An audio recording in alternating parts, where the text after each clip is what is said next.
Good morning, good evening, good afternoon, everybody, and welcome. I'm so glad that you guys are able to join us, morning, day, night, wherever you at part of the world.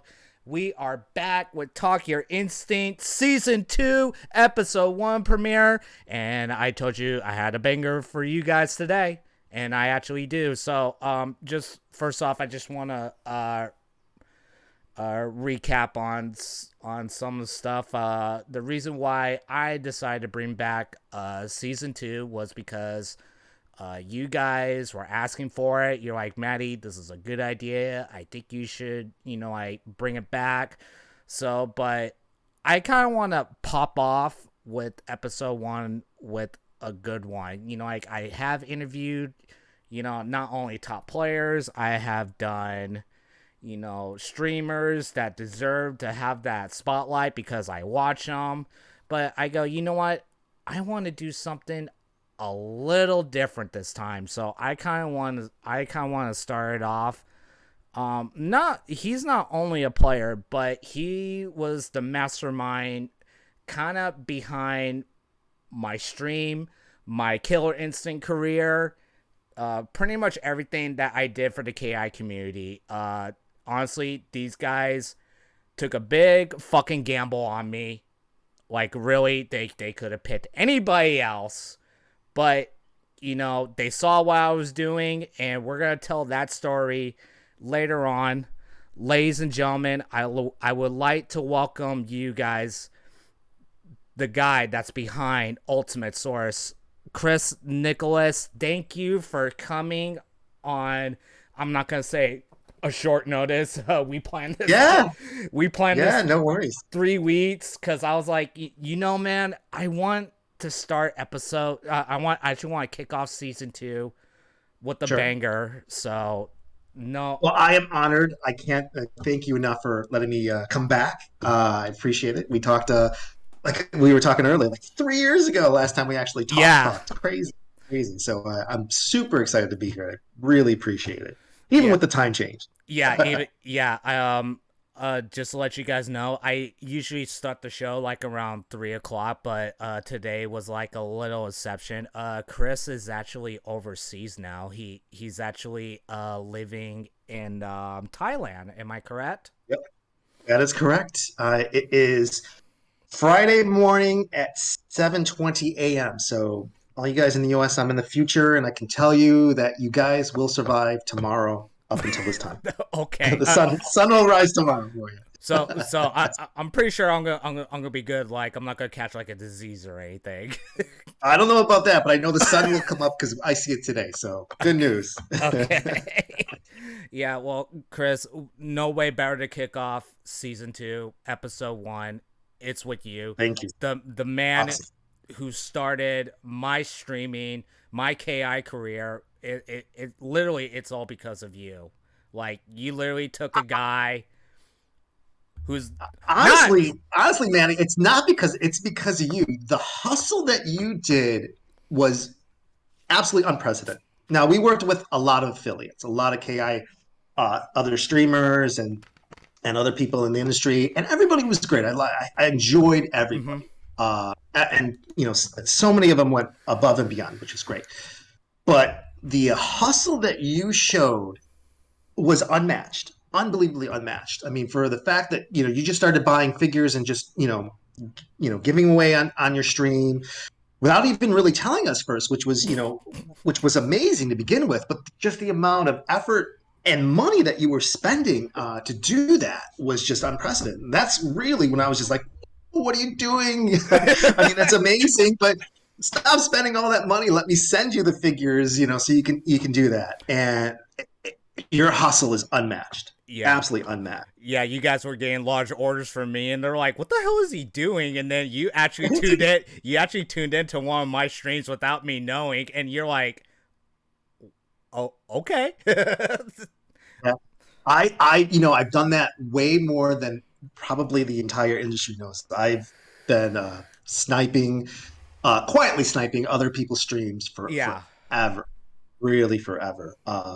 I think the first one I used to do with Max, Yeah. Maximilian, working with him was really great, stuff like that. And we would talk about like, oh, maybe I'll do it on this day, and sure enough, I'd just be lucky enough to.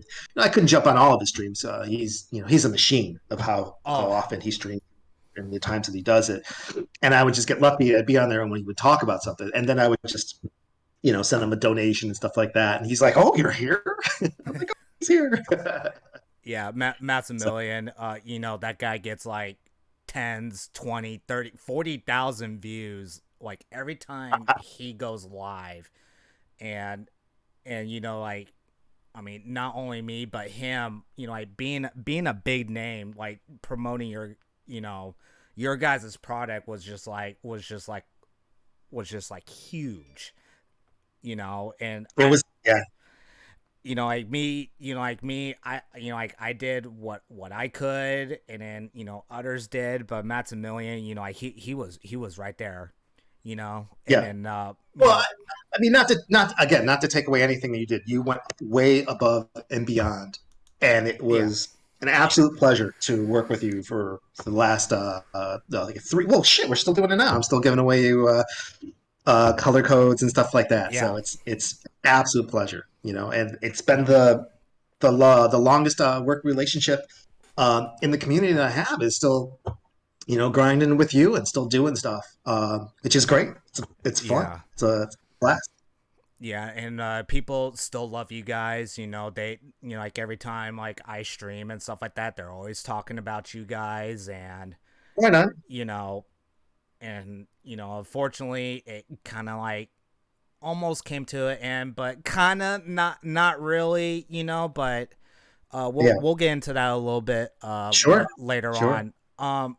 First off, I just want to get to the nitty gritty here. Yeah, You guys were pretty much a toy company from the first part. Now, um,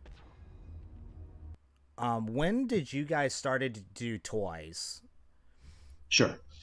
So the company I worked for, Creata, was a toy company, but wasn't a retail toy company. We were a premium OEM type company. Which that means is companies would come to us and say, "Hey, we have an idea. We have a toy idea. Can you make it for us? Sell it to us directly." And then we do everything else. We do the marketing, we do the sales, we do the PR. We, get it into retail or direct to our customers. And that was really the essence of what Creata did for 40 years. I used to tell people when people would come to the Creata office right outside of Chicago, Illinois, and the company was incredibly successful. We were in a 7-story building, and we occupied 3 of the floors. But what a lot of people didn't know is we actually owned the building, which is crazy. I've never heard that. Like, wait, we own the building, and we rented out a couple of the other floors to other companies. So when people would come to see our office, and we occupied the entire 5th floor, the 4th floor, and half of the 3rd, and the whole office is just decorated with toys and products that we made. They're like this is like the best kept secret of Illinois. Like how does nobody not know about this company? And it was because, well, we're really behind the scenes. All we do is we make products for other companies. And one of our biggest clients was McDonald's. And if you want to get really technical, the biggest toy company in the world is McDonald's, because almost in every single Happy Meal product, there's a toy. So we would manufacture anywhere from like 2 to 3 million toys a day. It's just crazy. It's just a huge, unbelievable machine. And then the other big product that the project that I actually came to create this first work on was Skylanders. So we basically helped create and initiated Skylanders from day one with Activision. Okay. Activision wanted to do something with toys, wasn't sure what they wanted to do. They came to us kind of like by accident. Someone just referred them to us. This is before my time. We started talking to Activision. I think it was like 2008, 2009. I can't remember. It was before my time, and said they wanted to do something, and that's how Skylanders was born. And if you think about it, Skylanders was the very first toys to life. Having an RFID tag in the product that then would just be then whipped into the game, and you'd play that character. Unheard of. So it went from a $0 brand to 4 billion in 3 years, which is almost unheard of. It just never happens. Jesus. And when I yeah, so when I started at Creta, that was the what I did my first year. My first year, I was working on Skylanders season 5 or 6, and Skylanders is almost seasonal. You know, you work on it for like 6 months, and then you have like 4 or 5 months off, and then you start back up again. And then it was at that time where my boss and the owner of the company wanted to get into the retail side. They're like, hey, it's great that we have great clients and we do really well, but like we work on these products and it looks like they sell so well that we want to get into that. We want to get into the retail game. And that's really where the start came from us to get into retail and make our own toys on the product side. And I don't know how many people know. Initially, my original thought was like, I love KI. I've loved KI forever. I don't know if you know much. I used to make video games as well back in Yeah. the day, and then I used to also write for the video game magazines. Before this fancy thing everybody has now, the internet. I used to write for EGM. Electronic Gaming Monthly, and then Mm-hmm. I lived in California for a couple of years. I used to write for Game Pro, the magazine, Oh, and one of my okay. roles was I was the fighting guy in Game Pro. My persona was Bruised Lee. I doubt anybody remembers it now. It was so long ago. So I was the fighting guy expert, and then I was also the arcade editor. So the very first time I ever saw KI was one of the test spots was in, I think it was oh my god, was it arcade called Golfland or something like that? Golfland, yes. Yeah. Wait, So yeah, it's still. just right up. Oh, go ahead. I'm Yeah, go ahead. sorry. Oh, you I first. think it was like I think it was in San Jose or something like that. I can't remember. It was Yeah. just San, south of San Francisco. yeah. There's San Jose Golfland. There's Milpitas, and then there's Sunnyvale Golfland. They're literally like 10 minutes away from each other, like Yeah, literally. yeah, But yeah. San Jose was literally like, um, was like the second big one. But then for like the big fighting gamers, as I remember, because I used to play Initial D back in the day, and I actually traveled Mm. to the Bay Area just to compete in tournaments. And Really? yeah, right there, John Choi's there, Ricky Ortiz, Filipino champ before Filipino champ once, and then it's actually Justin came out, and he was a fat fat little chubby little boy who Yeah. everybody was afraid of, and then I'm just like, who's this guy? But like, man, when fighting game tournaments were a thing, everybody was at Golfland. I mean, it was just Offland. packed. Yeah. That's where I met. The biggest name I remember is was Chris Tang, the guy that won Oh, I he remember won the Chris. yeah, yeah. He was really good. Yeah, He was good at everything. He old was school player. Old school player. old school player. Like I said, I'm old. I'm an old man now. So that's how I first, saw KI. Saw the early test versions of it. Cinder wasn't even called Cinder. I think it was called. I don't remember what it was called. But and but like everyone says, like the first thing you remember is just hearing the cabinet, just being crazy loud, and like what the hell is that game? And then knowing that it was distributed by Midway, which was a company that I was really familiar with because they were from Chicago as well, and I knew Mm-hmm. the MK team from my EGM days working there and stuff like that. So just that's where my love of KI came from. It came from 25 years ago when the game first came out. And actually, a really funny story is like I was never really an Xbox fan. I mean, a little bit. I was more of a PlayStation guy. Mm-hmm. I actually didn't even get into Xbox uh, until like late when Halo 2 came out. And the only reason why I got into Halo itself was I was working for another toy company, and we got wind that they were going to make a Halo movie, and Mm. our licensing manager asked me like, Chris, do you want to make the toys? And I immediately said yes. I go, look, I don't play Halo, but I know it, and I know there's a huge there's a huge following. Mm-hmm. So I go, I absolutely want to do the toys. And like everything, and you understand this, like, for you to do, I think to be successful in anything you do, you have to be passionate. You have to love what you do and stuff Yeah. like that. And at the time, I didn't have an Xbox. I had a PlayStation 2. So I went out, I bought an Xbox, I bought Halo 2, and I just started, playing it. And, then I was immediately hooked, just hooked. And then I was like, just a huge Halo fan. Um, and got back into that side of the video games, and then with Xbox One, I wasn't really gonna buy it right away. I'm like, I never buy it really on the first day. I'm kind of like wait and see. But Yeah. when they did the KI announcement, I'm like, all right, I'm gonna spend $500 to play one game, and Yeah. it's just gonna be KI, I think we all have done it. right? I am a victim of it also. We all have done it. I'm pretty Yeah, sure of it. and that was literally the only game I had and played all the time. Yeah. Was that game. It's just it's just a fun game. It's just really fun. So initially, what I wanted to do was I was obsessed with collector editions of games. Like I thought Yeah. what they were doing with bundles and stuff like that, and they put an awesome collectible figure. So my head was still wrapped around doing premium products. Like let's just make one figure, include it in hopefully for season 2 was already about to happen. Like for season 3, we can do a bundle.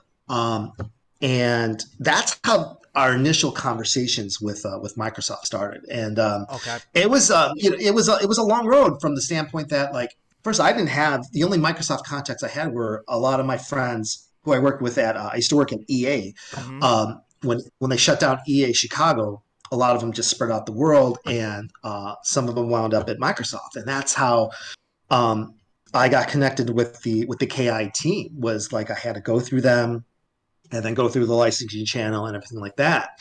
And initially we just pitched the doing a box set, and I floated some pictures years ago of what we actually mocked it all up, Okay. which I thought looked really awesome. I don't know if you've ever seen. We did this amazing huge box that opened up in the middle like Yes. this, had magnets on it. It was really gorgeous. Insert foam, those that dense foam that you would see like in a Pelican case, Yeah. and we did like a 10-inch static figure of Jago, and we had the amount of paint detail on that was just insane. It was very expensive. Yeah, Like and then it, it also came with the game too, like the actual disc game. yes, Yeah, I yes, remember. and that was the initial pitch, and how we did the pitch was nobody was expecting us to pitch like that, and that again it goes about hustle. Like they were expecting us to do like a PowerPoint presentation, come out and see us. Or I think they came to see us. They came to our office, Mm-hmm. and actually we like it that way. We like new clients to come to our office because when they walk in, they're like, "What the hell is this place? There's toys everywhere. Looks like the most fun, lively place. Like I don't want to go home. Can I go over there and play with this toy? You know." So instead of just having a boring PowerPoint, we spent a lot of money, mocking that thing up and prototyping the first Jago figure. And even how we prototyped it out was almost unheard of. So I had to beg and plead for them to send me the 3D file of Jago. And Okay. they didn't want to do it. They're like scared. I'm not gonna run off and like make a different KI Yeah, game. yeah, like, right? I'm like, yeah, I'm like, what am I gonna do with it? I'm like, it's just the 3D figure. They're like, well, what do you need it for? I go, I need to give it to. We had in-house sculptors. Just our team was really amazing on so many fronts. We had 6 digital sculptors in our office, and their CPUs were insane. They had those 3D arms that you can move in 3D space to actually mold digital sculpting. Back in the day when you Okay. made a figure, you used wax and clay and you sculpted it by hand. We were one of the first companies that went away from that, from traditional sculpting to digital. And what that does is it just speeds up the process, and you can just make changes so much better than molding something, waxing it Mm-hmm. down and claying it down. And it's just so much more efficient. And I don't even think there's a lot of traditional old sculptors the way they are. I think everybody's digital now. Yeah. So when they sent us the Jago file, it was like 2 megs. It was ridiculously low res, had no detail on it. I mean, it looked like it looked like someone like pixelated and blurred it out, like edited for television. And it was really horrible. I'm like, oh, this is what we have to work with. But thank God, our team was so great. They were able to almost like just recreate it from scratch. And we were able to then take it to our model shop over in Hong Kong and we prototyped it out. So when they came to see us, um, they saw our full presentation, like, and this is the type of quality of figures that we would like to do with the box set. And they were just blown away. They were not expecting that. There was a huge fight of like who's going to take it home, which was pretty funny to watch them just fight internally in that regards. And then from there, it was just like, well, we don't think we're going to do. They at the time they weren't even sure they were going to do another box version. Okay. They were just thinking it's going to be 100% digital, and that really kind of like took the wind out of our sails. And we were really upset about that. And like, oh, really? And then they were like, well, why don't we do a real toy line, real figures at retail and stuff like that. And that's how it started, which was great, but also really scary because they were already pretty far in the development of season two. So Yeah. season two was halfway done already, and we knew season three was coming. I think it was January or February, and Uh. it was May. We started talking to them Mhm. in like May, early May, and they wanted us to go to the keynote at Evo and talk. And that's when I pushed. I'm like, well, if we're gonna be there, we have to show stuff. Yeah. And we we were always just we always felt like we were 3 months behind everybody else, just trying to just keep up with the game. And it was just from the standpoint that we just we got the license very very late in the process. So that's really how it started out from just me being crazy stupid passionate about the game Mhm. and just I think we all are still. So yeah, we we're right all there. are. It's crazy. It's amazing. It's amazing how if what's the game's 8 years old now, and it's still Yeah.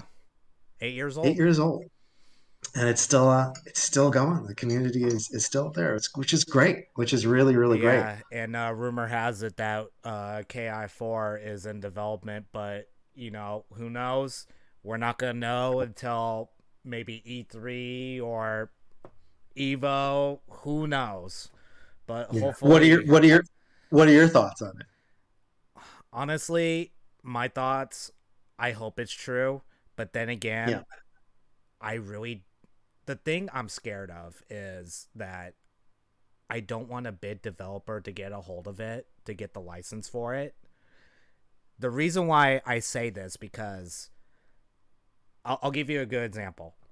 Street Fighter V Yeah. launch day. Yeah. Oh yeah. Yeah. I mean, compared to KI, free to download, $20 for all characters. Not a bad deal, No. right? Even if you just download it just to try it out, you get the full game. Online is working. I mean, like arcade, like story wasn't really finished, but they were like, we're gonna update you and this and that. But online was really where it was at for us because the online was running smooth. And the reason why Yeah. I really got into it, like not only that, like all of us were kids and we just love playing it. For Yeah. Xbox to bring it back, was like, okay, I am dropping every fucking game and I'm gonna play this. Yeah. It's literally what majority of us literally did that. Yeah. Well, KI was the first game I ever played, online ranking and matching and stuff like that. Yeah, And, so I just like, oh, well, this is the standard. This is, this, plays amazing. And then I can't remember what I tried to play. And, that didn't have rollback. And I'm like, what the hell is this? Why would I play this? Why would I ship this game? This is terrible. yeah, Yeah. Yeah. It was perfect. It was really, really perfect. yeah. I just hope So, that.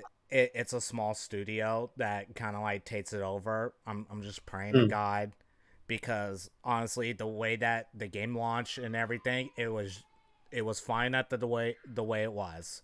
But yeah, who knows? You know, I've said this. I told this, to my buddies, because we also talked about it. Beggars can't be choosers. yeah. We're just gonna have to wait and see. So speaking, well, let me get your thoughts on Sure. KI4. Oh, I have lots of thoughts. I'm pretty sure you do. Lots of thoughts. So, the biggest thing, I love Microsoft. I love the team that I worked with over there. They were great. They did as much as they could for as small as a marketing and PR team that they had, and the shoestring budget that they had. They were remarkable. Yeah, I would talk to them and almost daily. I would talk to them almost daily for somebody over there or somebody over at IG and Iron Galaxy and stuff like that. They were great. They were really great. Um, and I look at the chatter of people like that want certain things back in the game, or more advanced training modes and stuff like that. yeah, And honestly, I mean, some of that stuff is great, but the biggest thing from my side, from being a player, but also on a licensing side, um, Microsoft just has to embrace the game.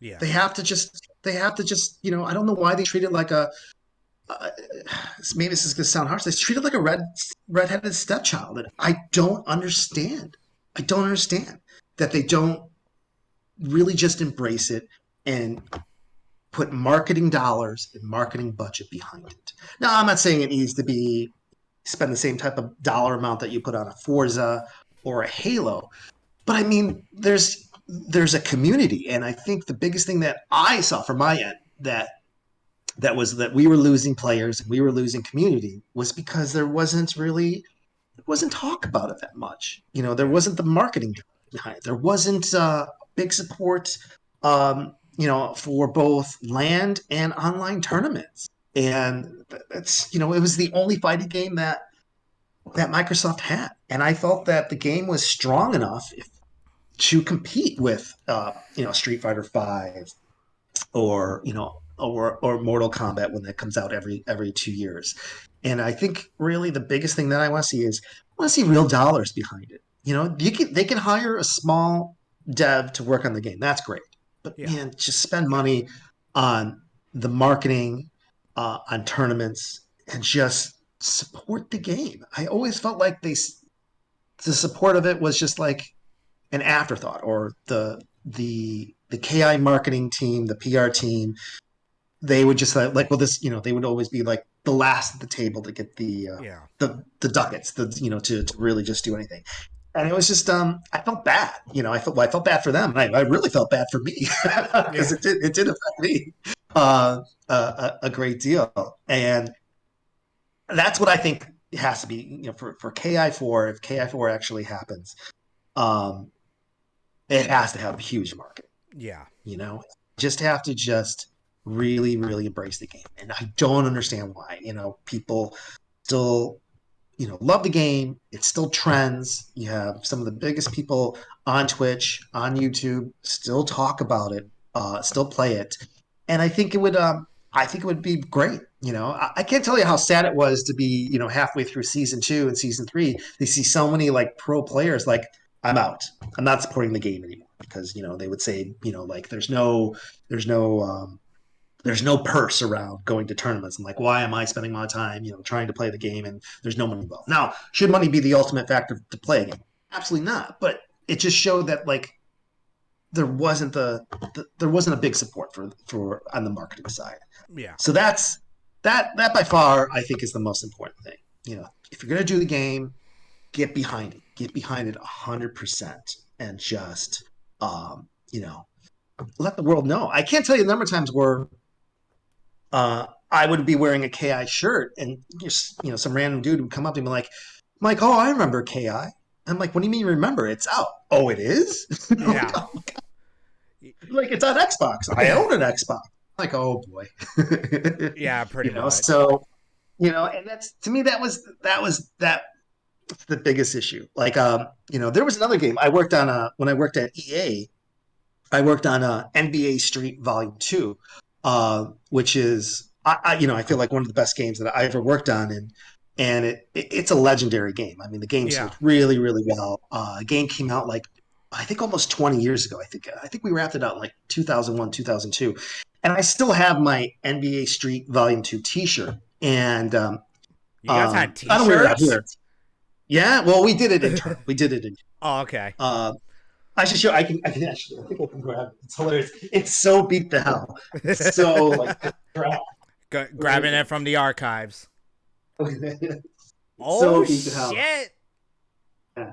Yeah. Wow, vintage Best right game. there. Best game I ever worked on, and I would wear. I'd wear the shirt because It's literally falling apart. I mean, it's so old. It's 17, 18 years old. This T-shirt, and I'd wear the shirt, and people would seriously stop me and be like, I remember that game. When I sold my PlayStation 2, that's the only game I kept. I'm like, oh, that's awesome. That's great to hear. Right on. Very cool. Nice. And that's what I think KI needs. KI needs that type of support. And Yeah. I hope they do that. So everything else, mechanic changes and everything else, I'm not an expert in that. I'll let the developer, if and when that happens, that they I'm sure they know what they're doing, especially if they have like the original team, like if they have if Adams on it, if Goddard's on it, and everything like that. I think the game is in good hands. Yeah, of Those course. guys are great. They know what they're doing. Yeah. So, pretty much, we hope that it's true with KI4, but only time's gonna tell. I Yeah, hope we do get a new game. So, you know, just pray to God. yeah, exactly. So, okay. So, moving forward here, let's talk about the KI figures that you guys came out with in Sure. 2016. Now, the first figure, you did mention this earlier. You guys were at the Evo panel in 2016. Yeah, Also, Iron Galaxy was there because, and the yeah, Microsoft head guys, they're actually showing off Shadow Jago. yep, Before this was before he became a big boy, his own yep, character, and they were yeah. showing off not like a video, but they were showing what do you call those I kind of want to say blueprints because they were kind of blueprints. They were showing like Mhm. slides on all of his changes and everything, but what I mean, I was excited that Shao Jago was going to be his own character, but at the end of that panel, we kind of saw this. I mean, I know that this is not the exact picture, but oops, I am so sorry. Let me get it here. Not that. This. I'm gonna block me because I'm not Okay. important. I'm not important right now. But Shadow Jago figure was on display Yep. at Well, we had all of them. We had all of Wave One. I think we even showed we had all of Wave One. So we had all five figures. We had Shadow Jago, regular Jago, regular. We had Shadow Jago, Jago. Mhm. We had Fulgore, we had Saberwolf, and Hisako, and then I think I had the Sound Leak, the 10-inch version of the electronic Jago, Mhm. and then I think I even had the spinal diorama set there. I don't think I didn't show the spinal there because it didn't fit in the in the plastic display case. So I was like, at the last minute, I'm like, shit, it doesn't fit. I can't get it in there. So I kept it under that table. So I had it under that table because it couldn't fit, which was pretty funny. And but I did show it then privately. We had a suite at the hotel we're staying at. So a lot of the Microsoft team and Iron Galaxy teams, and even some of the players, I brought back. I'm like, yeah, I got the whole thing on display, in our hotel room if you want to check it out. So yeah, we had all of Wave One there. And honestly, I didn't know what to expect. It was the first time meeting for me to meet everybody from Iron Galaxy. Hmm. Because we wanted at first we had to really limit um, who we were communicating with Yeah. for a couple of reasons. One, we wanted to keep things just direct from the standpoint that we had to keep. We were so far behind, because we got the license so late that we had to just like we need one line of communication to help streamline our development, and then we wanted to keep one line of communication to help keep everything a big secret, and so we'd have a good reveal. And I thought the Evo was a perfect time to do the reveal. We were so behind, like we had only 5 weeks to make those figures. Now, when I say make them, they're not production, they were prototypes. Yeah. And what you do is you send the files over, and then highly skilled Chinese babies make them and paint them and stuff like that. And they're made out of this very fragile resin material. So they can easily break. And Yeah. then that's how, once you get the prototypes, that's how you look over for things you want to change, or colors you want to change, but then you send those over for approval from a licensing standpoint. And then from there, you make the final tooling mold, and then they're molded out of PCB plastic and ABS, and go from there. We literally got those figures the day before myself and Mo flew out to Vegas. Okay. That's how I thought it was going to be a point where I would have to go to China and grab them and hand carry them all the way. Well, I shouldn't say hand carry them. International fly them from the model maker shop just to try to save time. That's how bad it was. Can you imagine that? Can you imagine that's my my Uber Eats. Yeah. me getting on a plane for 15 hours to grab something for 5 minutes and then jetting back to hand carry them. But we were able to squeeze in a couple of days so we were able to ship them out FedEx, and just pray to God that they didn't, that FedEx didn't be FedEx Yeah. and trash our box, like they did with so many. I think I did post a picture a while ago when we got It, the wa- it first it was a spinal one, right? spiral one. Oh my God. That's when you sent me that. I just went. Yeah. I almost cried. Yeah. It was so sad. I saw I'm like, Jesus Christ, you did an ultra combo on this damn box. I'm like, what the hell? It I was think brutal. I It was think it was brutal. worse. I think it was worse than an ultra combo. No, if you guys It would was have saw that picture, you guys would. You it guys was would. depressing. It literally made me cry. Yeah. Like that box It was was done. It was done. yeah. Yeah. Yeah, I had to use we didn't make many spinal figures, and I couldn't use those for production, so I lost another 10 or 12 units. And people are like, well, 10 or 12 units is not a lot, and I think I told you guys this the last time. I know I told you this, that Yeah. the production that we did for the spinal diorama set and for the Soundlink 10-inch Jago figure, we only made 200. Yeah. I mean, it is without a doubt the rarest toy I've ever worked on that made it through production. Now, I've worked on other toys where we've gotten to prototype and pre-production and it never launched, and that's a rarity in itself, and it Yeah. might have. But for something to go to production and only 200, not even 200, because like 190, because FedEx was hungry that day, and wanted to eat spinal boxes. Yeah. Um, so there are very few in the market that are Yeah. out there from that standpoint. But we did show Spinal at that event, and it was my first time meeting so many people. Just meeting the team from Iron Galaxy, more people from. It was my first time I met Ricari. Great guy. It was Yeah. fun working with him. First time me meeting Keith's, and that was interesting. I don't think Keith liked me at first. Maybe I could be wrong. He just didn't want to. He didn't want to like, because I remember there was a lot of back channel conversation when you for the keynote, and I think the Tekken keynote was in there before Ki was going next, so the room was booked all day, Yeah. and we initially, I guess, you only have like half an hour, 45 minutes between breaks for one keynote to end, the other one set up. And when I found out there was only 40 minutes, I'm like, I need at least an hour to set up. I'm like, I gotta carefully unwrap these prototypes, get them in the display case, cover them up. I go, it's gonna take me like an hour. And I don't remember if it was somebody it was either somebody on the Microsoft team or the IG team. And I'm not saying it's funny. It's really funny out there. Like nobody needs that long to do that. I'm like, what? I'm like, oh, okay. And I didn't really. I'm just like, all right. I guess I only have an X amount of time. But he's a great guy. Yeah. I think it was shortly after that uh, I started talking to him more. He's awesome.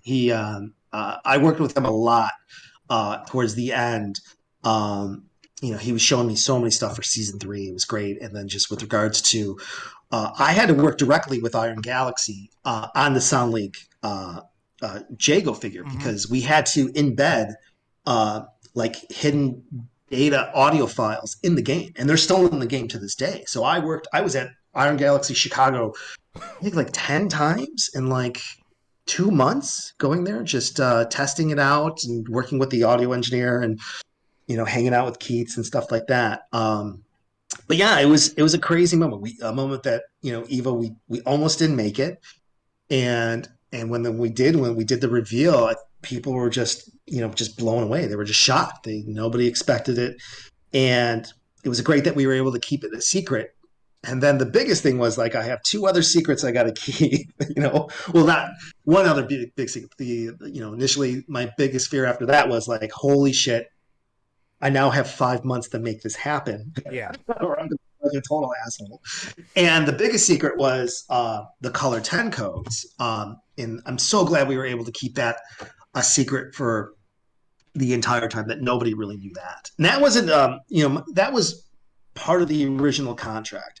And when we decided to do retail toys for KI, that was the biggest thing that I wanted, and it had to be in the contract. And there was never going to be a deal, in my opinion, without it. Because there has been other toy lines that for fighting games like Mortal Kombat and Street Fighter and stuff like that. And I'm sure they do well and stuff like that. But it's just like you get the figure, you display it, you play with it for a couple of minutes, and that's it. And I wanted to do something else. I wanted to do something more. To make the figures more enjoyable, but also more than anything, I wanted to do it for the community. I'm like, they're spending more money, outside the game to support the game, to support us, to support Microsoft, and the color 10 codes is how it came about. Now, initially, what I wanted extra gear. I didn't want colors. I wanted like, maybe an extra sword or, something else to dress up your figure. Yeah. But that's a lot of work. And Iron Galaxy is like, look, we can support certain things, but like, modeling stuff and everything like that, like that's a lot of work. And we can't do that. Yeah. I remember that And discussion. yeah, it was, and IG was great. They helped us out so much and were super supportive. And it did help too that, we were in the same city. I would be able to drive down to, IG's office in like, half an hour, 20 minutes and spend time with, the audio engineer or Keats or even Dave Lang was so awesome. I need to be giving him a lot more credit. Dave was unbelievably supportive. He opened up the doors to his office, the IG office in Chicago. Like he's like, you can come, Chris, whenever you want, hang out as much time, and he's such a great guy. I don't know if you know Dave Lang. I don't know how much the community still, talks and supports him, but Dave's a rock star. I really appreciate everything he did for us and stuff like that. Yeah. So they helped with the color codes. My other idea was when I first saw at the end of season 1 where they put in the teaser ultimate for Shadow Jago. I Mm-hmm. had that initial idea. I'm like, oh my god, why don't we, instead of a color 10 code, that each character gets a secret move or ultimate or something like that. And I remember pitching it to James Goddard, and he's Yeah. just like, that's an interesting idea, Chris. And I'm like, why do you say it like that? He's like, that's an interesting idea, Chris. And he wouldn't say more. He's like, dude, we're already doing it. But, I can't tell you. Yeah. That At the we're bringing time. back, at the time. He goes, let's just stick to, we're going to have to just stick to, color codes. It's cool enough hasn't really been done before in a retail figure line. So just let's go that route. And I was happy. I was very very happy. I thought the colors came out really cool. I think the community loved it. Was surprised by it. I was able to sneak out codes early to some players that were in early tournaments. I think the first time I ever revealed the Spinal color 10 code, it was with Ken, with Bass. Yeah. Um, Bass was in a tournament.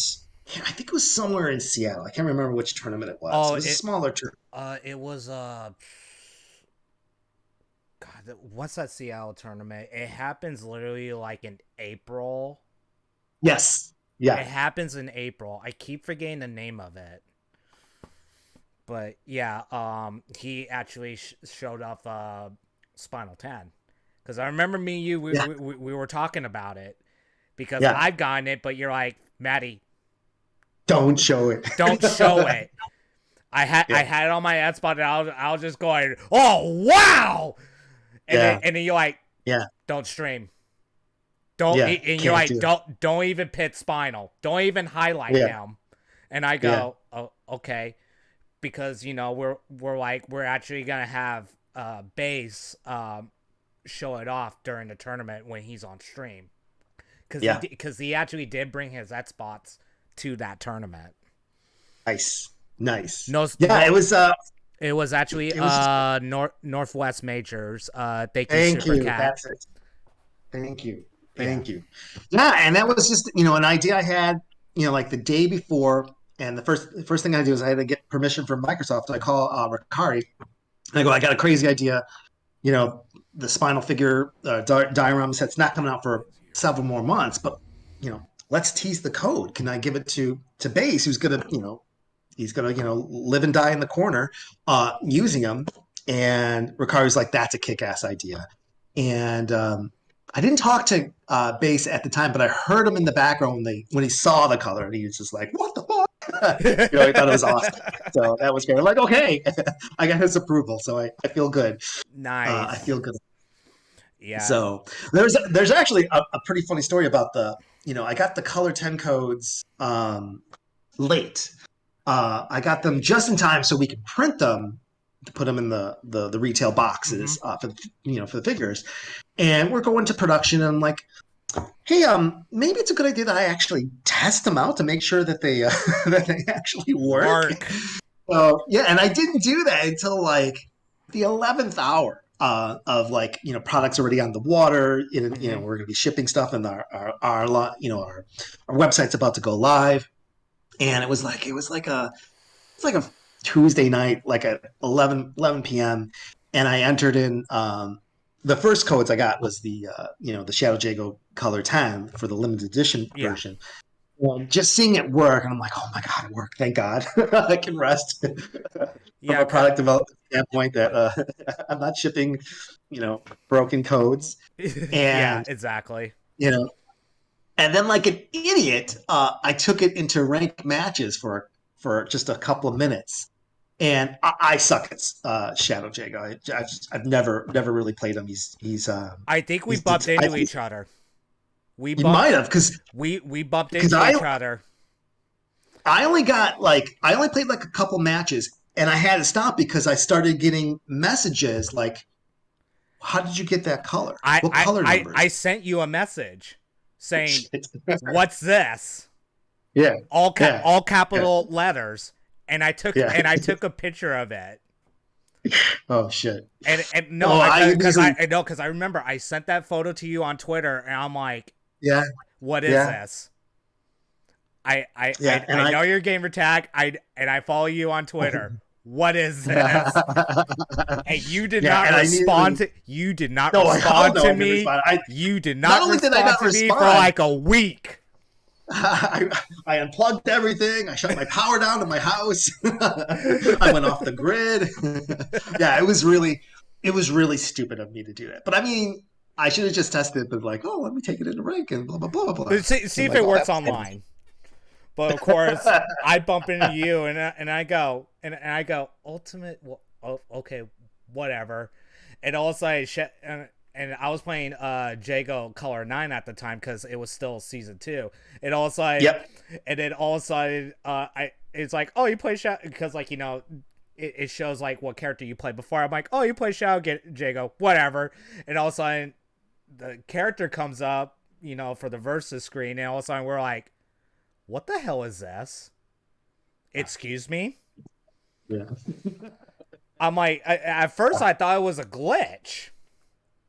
Yes, it almost does look like a glitch in some regards because the colors are so unique. They're so neon. They pop so strong that it doesn't Yeah, look like like it almost just as if you popped can. out, like, and Yeah, I think I picked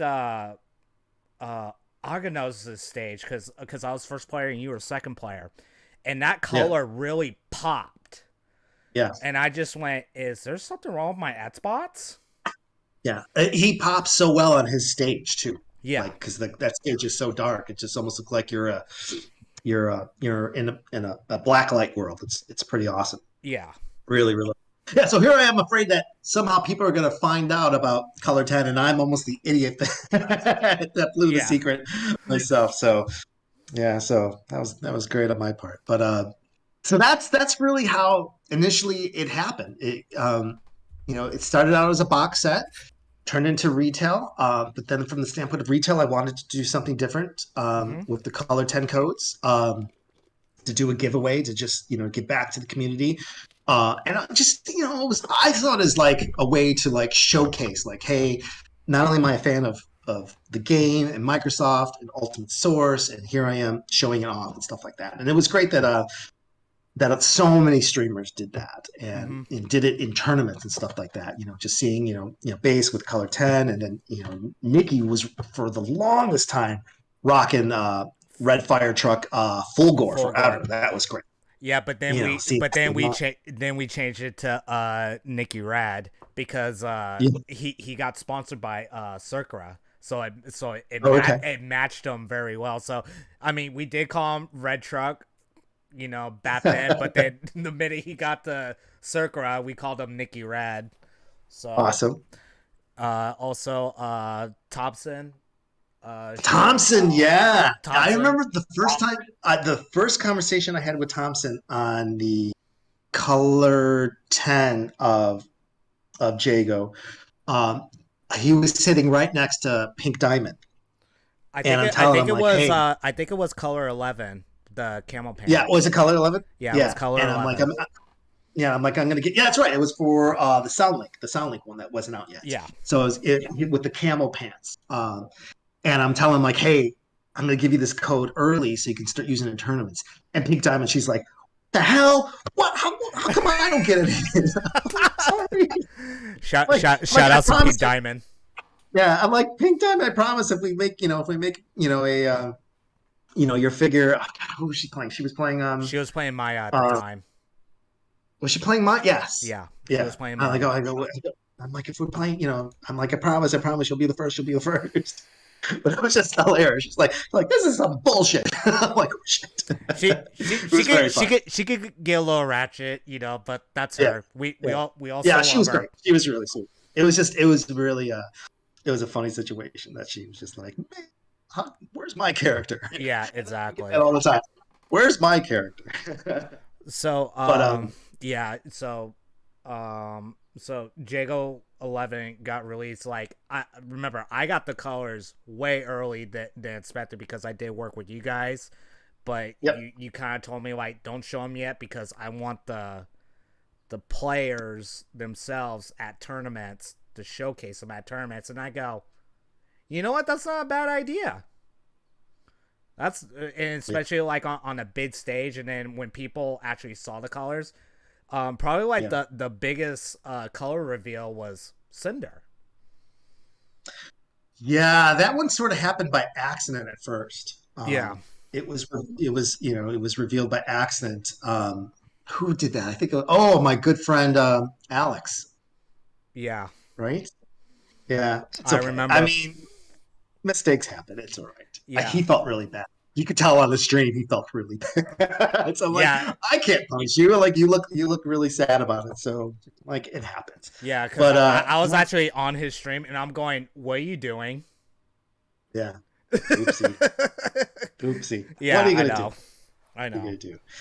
But those were that was a lot of fun, and I don't know if a lot of people know. So my role with making the figures originally was just supposed to be, I guess you call my title producer, Yes. project manager. And my job from day to day working in the toy industry, and I don't know if you know, I've been working in the toy industry off and on for 20 some years. Mm-hmm. One of the first toys I ever worked on was the original Gigapets, Furby. I did the original Pokédex for Pokemon. So I've worked in the toy industry forever, and my role has always been pretty much day to day work on the product. Come up with the idea, work on the functionality of it. If it's got electronics in it, I have to test it out, work on some of the packaging ideas. The text for it, the instructions. That's what I do day to day, and I love it. It's great. It's a lot of great to say. I make toys for a living. Which is a lot of fun. But Creata, since the biggest problem that I had at Creata, and was that we weren't a retail toy company, and I'm not ashamed to say that because we're not a retail toy company. So we Yeah. had a lot of holes. So a lot of the problems that happened with the figures, in everything regard, I'm comfortable enough to now to say it's all the success and failures are it's all my fault. Yeah. So and so I took on like 7 roles. And I maybe did 3 of them really good. I think I did pretty good on the initial idea, the concept, coming up with it, wanting to do it. I think initially a lot of the figures looked good. We did a terrible job on marketing. We didn't have a marketing department. I was the marketing department. We did a terrible job on sales. I was the sales guy. I was the PR guy. I was doing all the promotions and tweets and stuff like that. Mm-hmm. And I was also working on other projects as well. Yeah. So, and I just wish I wish I had more help. Yeah. And they just wouldn't, because we were a small team. They're like, I was burning through, and this is no joke, I was burning through hundreds and hundreds of thousands of dollars every month Yeah. on the development. And that's what initially it happens, and, anybody who wants to get into product development, it's a lot of work. It's really hard. And if you want to do something that's license approved and part of a licensing brand, it's very expensive. Just I won't tell you how much we spent for the KI license, but it's deep 6 figures, Yeah. and tooling costs are expensive, and setting up a website, stuff like that. So they were like, we can do this, but then you're going to have to do a lot more, Chris. And I feel bad that I failed on a lot of things. It still bugs me to this day, that, some of the figures don't look as good as they should have. We never got around to, shipping season, the Wave 2 figures. And it bothers me Wow. to this day. It's one of the biggest regrets and absolutely one of the biggest failures I've had, in the toy industry. I've had, been very blessed, to work in this industry for 20 some years. Uh, and I've worked on big brands. I've worked on multi-billion-dollar brands. I've worked on the Star Wars brand. I've worked with Marvel. I have hilarious Disney and Marvel stories that I can go into. Really, I can tell you one that really showcased one of my other biggest failures, other than not getting season 2 out. You want to hear the story real quick? Yeah. What we got plenty of time, man. We got All plenty right, of time. awesome. All right, I hope the community will like this story. I actually have 2 hilarious stories, but this one is, so I worked for in 2005 to 2010. I worked for another toy company called Zizzle, and it was a privately owned toy company. And it was a lot of people. I used to work for Hasbro. That's really where I started my toy career. I worked for Hasbro from '97 to 2001. Then I worked for Electronic Arts for 4 years, 5 years, and then back in toys again. And when I started at Zizzle, this toy company, I was brought in as a director of product development on handheld games. It was really boring, cheap, black and white segment graphic games, that Tiger Electronics used to Yeah. do. Tiger Actually, Electronics. Yeah.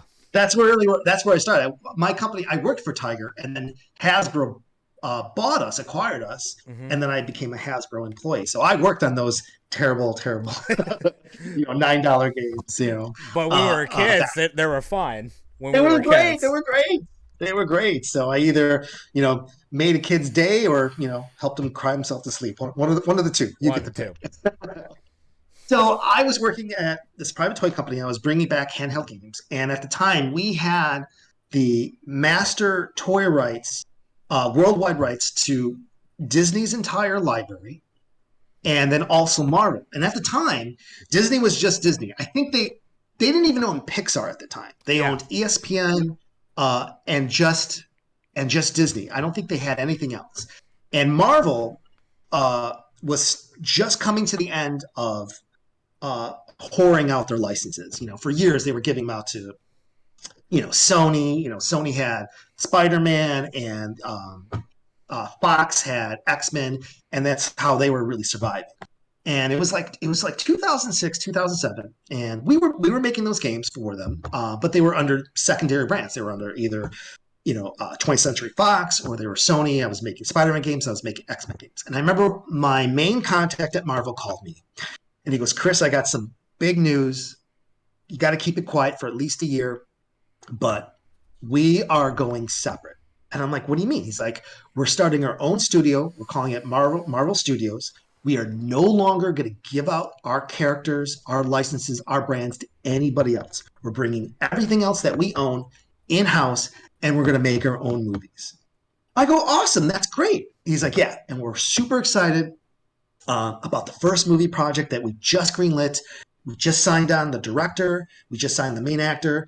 And Chris, we're talking to you first because we want you to do the master tour rights for our first movie coming out in 2008. I go, "Cool. What's it going to be?" He's like, "We're launching with Iron Man." And I'm like, "Iron Man? Really?" I'm like, "Iron Man's cool, but I'm like, I don't know if that's really strong enough a strong enough license, to make a movie on. I'm like, I don't know. I'm like, "You sure you can't get X-Men back?" He's like, "No, Chris, we can't get X-Men." I'm like, shit. I'm like, "What about Spider-Man?" It's like, "No, Chris, Spider-Man." I was really pissing him off, Yeah. but I didn't mean to. He's like, "We're going with Iron Man." I'm like, "Okay, who's going to be Iron Man?" And he goes, "Robert Downey Jr." I go, "From Ally McBeal?" I'm like, "What?" I'm like, "Isn't he still in jail?" I'm like, "What are you doing?" He's like, "No, man, we've seen some test footage, and he is Tony Stark. He's going to be amazing." And I'm like, "Okay, who's directing it?" And he goes, "John Favreau." I go, "The guy that did Elf?" He's like, "Yes." I go, "Okay, slows down. You're telling me you're launching Marvel Studios. Your first big movie is going to be Iron Man." He's like, "Yes." With Robert Downey Jr., yes. "And the guy that's going to deliver your blockbuster action packed movie is the guy that directed Elf." He goes, "Yes."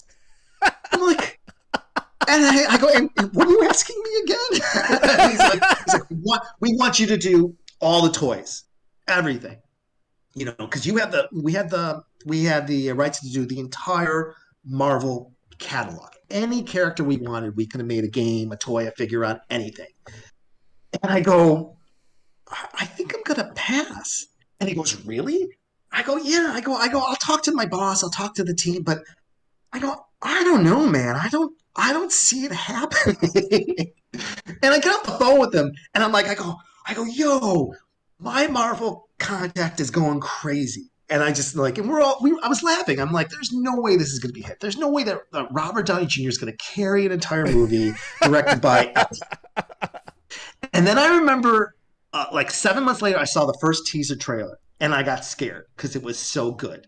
Yeah. And then I'm like, it's a trailer. Trailers could be misleading. True. That could be, Very true. the first, the 2 minutes of that trailer could be the best parts of the whole movie. And then they released the second trailer, and I was like, "Oh my god, I'm in so much trouble." And I'm like, but I'm still like, hopefully, it's. I want it to be, a horrible movie, but I'm like, "Oh my god, did I make the biggest mistake ever?" And Hmm. then since we had the license, we would always get premieres to movies and early screenings and stuff. And we got an early screening to Iron Man like a month before it was initially released. And my boss shut down our entire company, and we all went to go see it. And I remember for some stupid ass reason, I'm sitting next to my boss, like the owner of the company. Yeah. And the movie, the rest is history. Marvel's the biggest thing in the world. Robert Downey Jr. is a god, could do no wrong. It's the Mm-hmm. perfect launch for their studios. And I'm just crying the whole time watching this movie. I'm like, oh my God, did I screw up? I Yeah. cannot believe I passed on this and I could have the rights and we could be making Iron Man product. And I remember the movie ends and my boss goes, wow, that was amazing. And then he turns to me, he's like, Chris, didn't we have the opportunity to get that license? And I'm like, who needs more popcorn? I'm like, out of here. It was literally the biggest mistake Oh, I think I ever made in my toy career. But who knew? I mean, I yeah. didn't know Iron Man was going to be Iron Man, and I didn't know that they had, like 20-year vision of what they were going to do, at the time. So that and the Wave 2 figures make me sad that Yeah. they unfortunately didn't happen. But I was working. You saw me. I would respond to your messages at like 2 a.m., 3 a.m. Just crazy hours. Mm-hmm. And at the time I was 2 hours ahead of you. Um, Yeah. so it was. I mean, I was working just crazy hours, just trying to keep up. And I wish I could have done more. I really wish I could have done more. But there were moments where I know people were happy and the community was happy, and that was always my ultimate goal. My ultimate goal was to really just um, do what I can for the community, the fans, and try to represent the KI brand as best as possible. And I think I did. I think I just did okay. I wish I could have. I wish I could have done things better, and I would have. I would have. I think the first thing is like I would have try to get approval to get more staff, get a real sales team, get a real better company to do our website, and spend more marketing dollars, and then try to do a better job at getting the prices down because some of the prices of the figures were too expensive, Yeah. and some of the quality wasn't that great, and it didn't reflect the prices that we were showing. But it happens a lot. It happens a lot with in product development in general. A lot of it is just, trial and error. And a big reason why, like some of the figures that weren't in, wave one that were in wave two was for that reason. I'm like, look, I know wave one will be good, but as we continue, the figures are going to get better and better. Yeah. And the wave two figures were awesome. And what we did was we were able to hear the community of what they liked and what they didn't like, and so we added more articulation and worked on certain things that we knew um, that were gonna be way more successful. But it was just it was a timing issue. Yeah. The game was winding down. Iron Galaxy pretty much said that they announced when they were done with the game as well, and there wasn't a lot of budget left for events, and it made it tough. It made my position much tougher. This was a lot less gray Yeah. a couple of years ago. I And I didn't remember. have this pole as bad as I do right here, this bald spot I got going on here. But you know, Bald I is don't, I beautiful. don't, but I don't regret it. I regret that I failed in some regards, but I don't regret what I did from the standpoint of, the friends, the community I met, and being able to do some type of support for a game Hmm. that really deserves to be a AAA. It really does. Yeah. Um, I Especially mean, especially coming back from the dead. I mean, coming we down from the dead. I like mean, Jesus, there was so many times where people would trend the negative stuff, like KI is dead, and and and I really thought when all that was trending so bad, and there was a time I can't remember when it was or why it was, but it was trending heavily that this game is dead, it's not coming, and people were just like punching it, like really punching it while it was down, which I didn't, which was really tough to watch, and it still rose from the ashes, it still came back multiple times, and it just deserves light. It really does. yeah. Um, and I hope it gets there. I really do. Yeah, I hope so too. And hopefully with this KI4, hopefully it comes back. All right. I know like I get asked this question a lot. We're just gonna talk about the figures Sure. like almost one by one, but not necessarily all of them. Yeah. The first figure that you guys officially launched was the Xiao Jago limited edition. Yeah. Only 5,000 were made, Yeah. and And I did, and then I didn't want to do 5,000. I thought 5,000 was too much, and it yeah, was. It was about it was about 3,000 too much. We sold the first 1,200 in like 12 hours, yeah, and I was we one of should have them. capped it too. Yeah, excellent. Thank you, sir. I Thank you was so one much. of them. I was able to keep my job an extra 2 weeks because of yeah. that.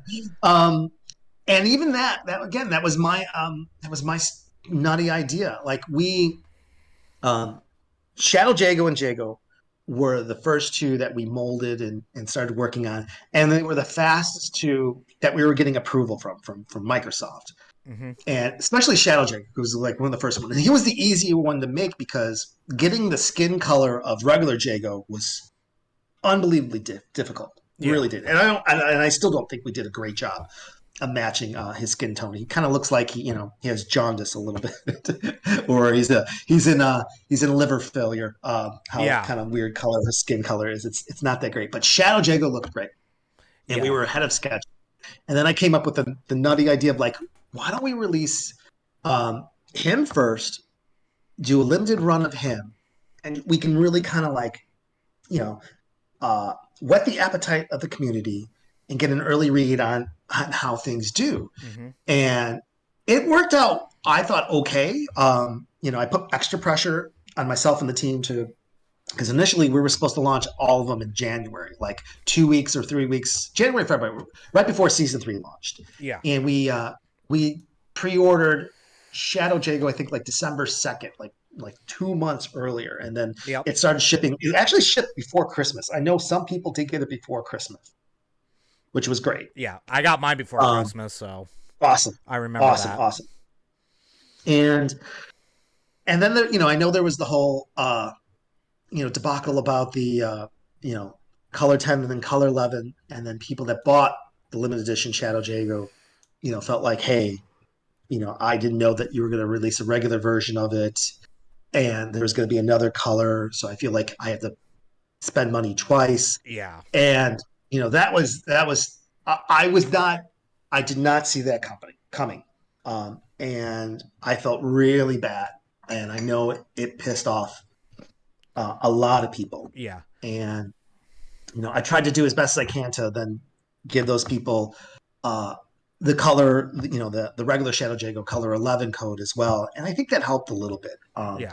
So we did start off on a A tough rocky spot. start, which is Yeah, it was okay. a rocky, which is a rocky start. But I thought the Shadow Jago figure looked really good, really good, and I liked the box it came. I thought the Yeah, box was the limited edition fantastic. bots was like the Yeah, sickest thing ever. And thank you. I worked so hard on that, and it was funny because that was the first time we did packaging at Creata. Most of the time, things just go in a poly bag and they're done, or we get the packaging for somebody else. And I worked with an outside graphic artist to do that. That I worked with that. I used to work for Steel Series, the gaming company that does headphones, keyboards, and mice. And I worked with the art director there who did all the packaging for Steel Series gaming gear. And I had an idea of a vision. I wanted just to show his smoky eyes, and just really, just make it look badass and evil. And do spot UV, so some mm-hmm. parts of it actually like glow and stuff like that, and reflective and stuff like that. And I would talk about it at work of what I wanted to do, and everyone's like, we don't even know what language you're talking, Chris. like, just let me do it. Let me work with this guy, and it'll be great. yeah.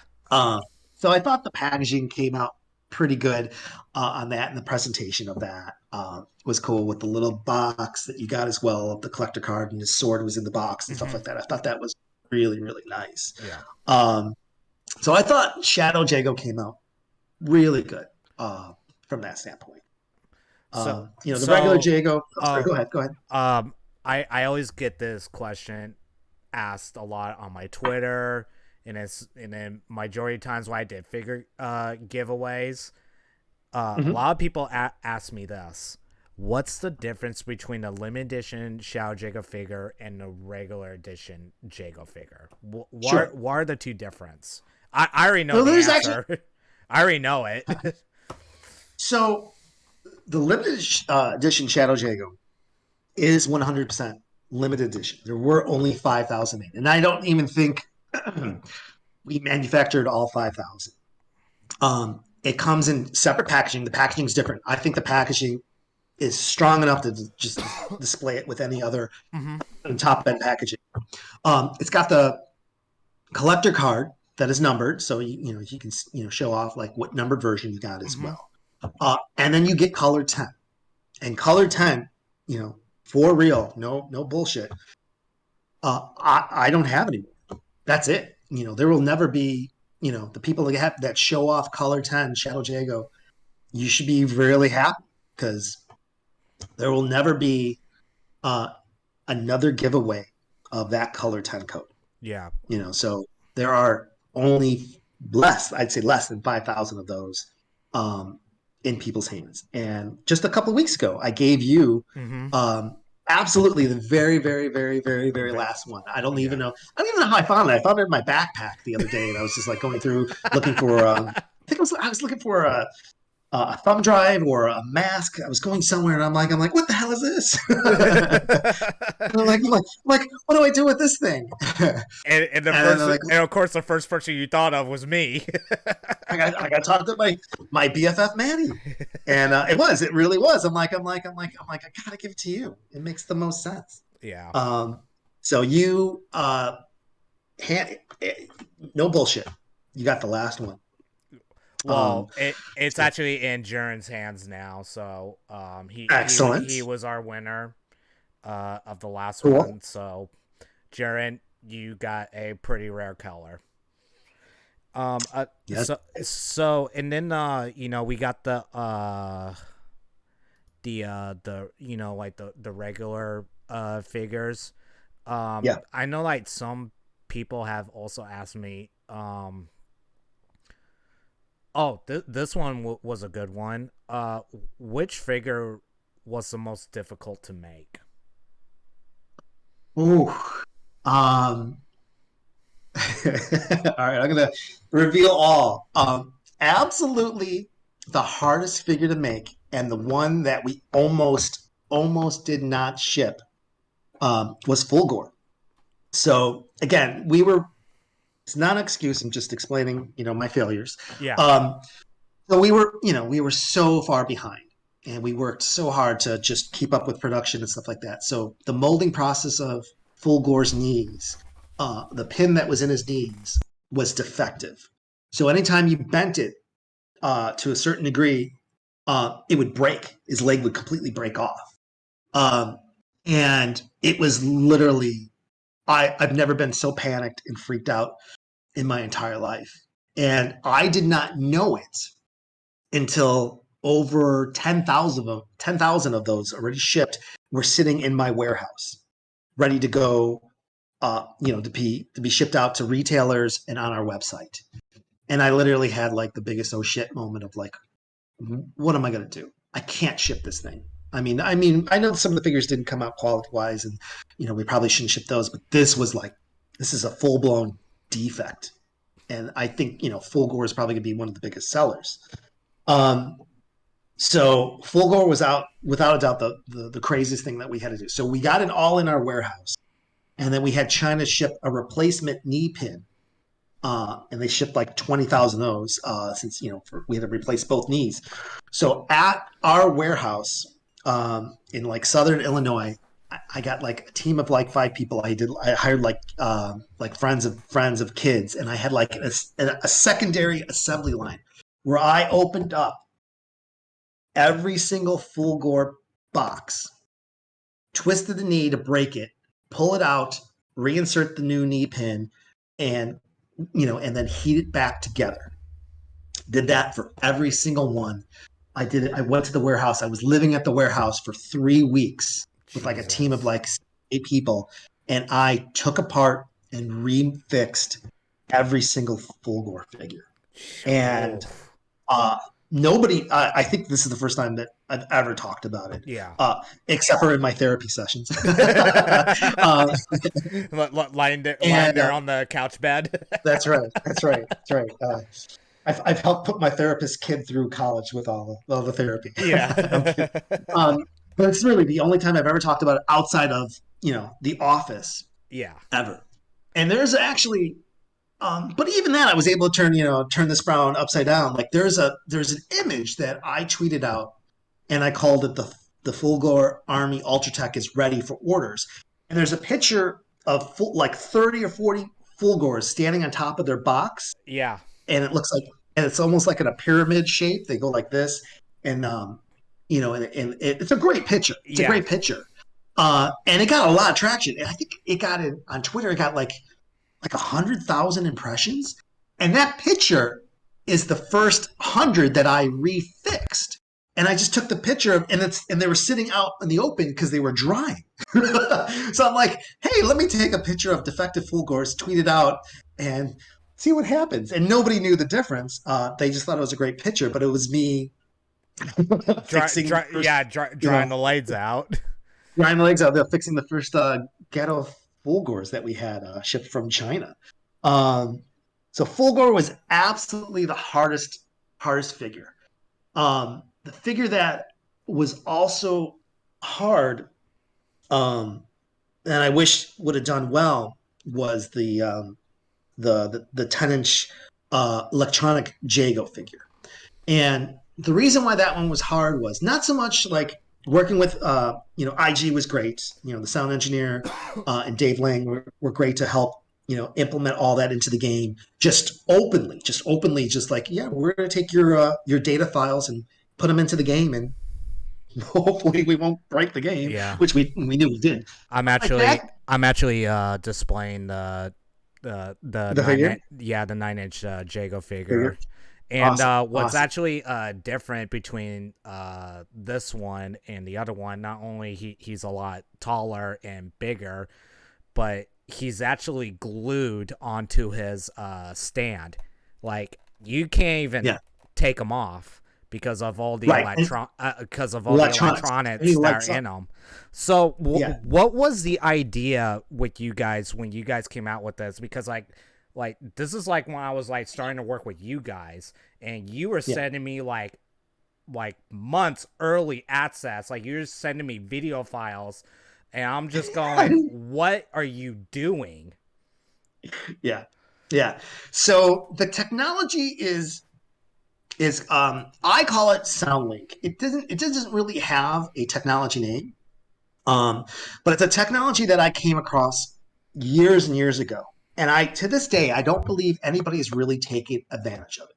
And what it is it uses a special microphone and a special chip. And with it, you can take very high frequency data files. And these data files can be embedded into um, anything. It could be embedded into another audio file. It can be embedded into a movie, anything that displays audio, anything that has a speaker on it. So it can be shot through your TV, your phone, anything like that. The only caveat is the high frequency data files that we send you, they can't be compressed. That's the only thing. They have to be uh, displayed back in their raw form. And then what those data files do is they then communicate back to the figure or the toy or whatever you want it to be. And it can do multiple things. It can trigger sound effects. It can trigger voice commands. It can do lights. It can even do motion. It could be motion sensors. It could be electronic motors. It can be anything you want it to be.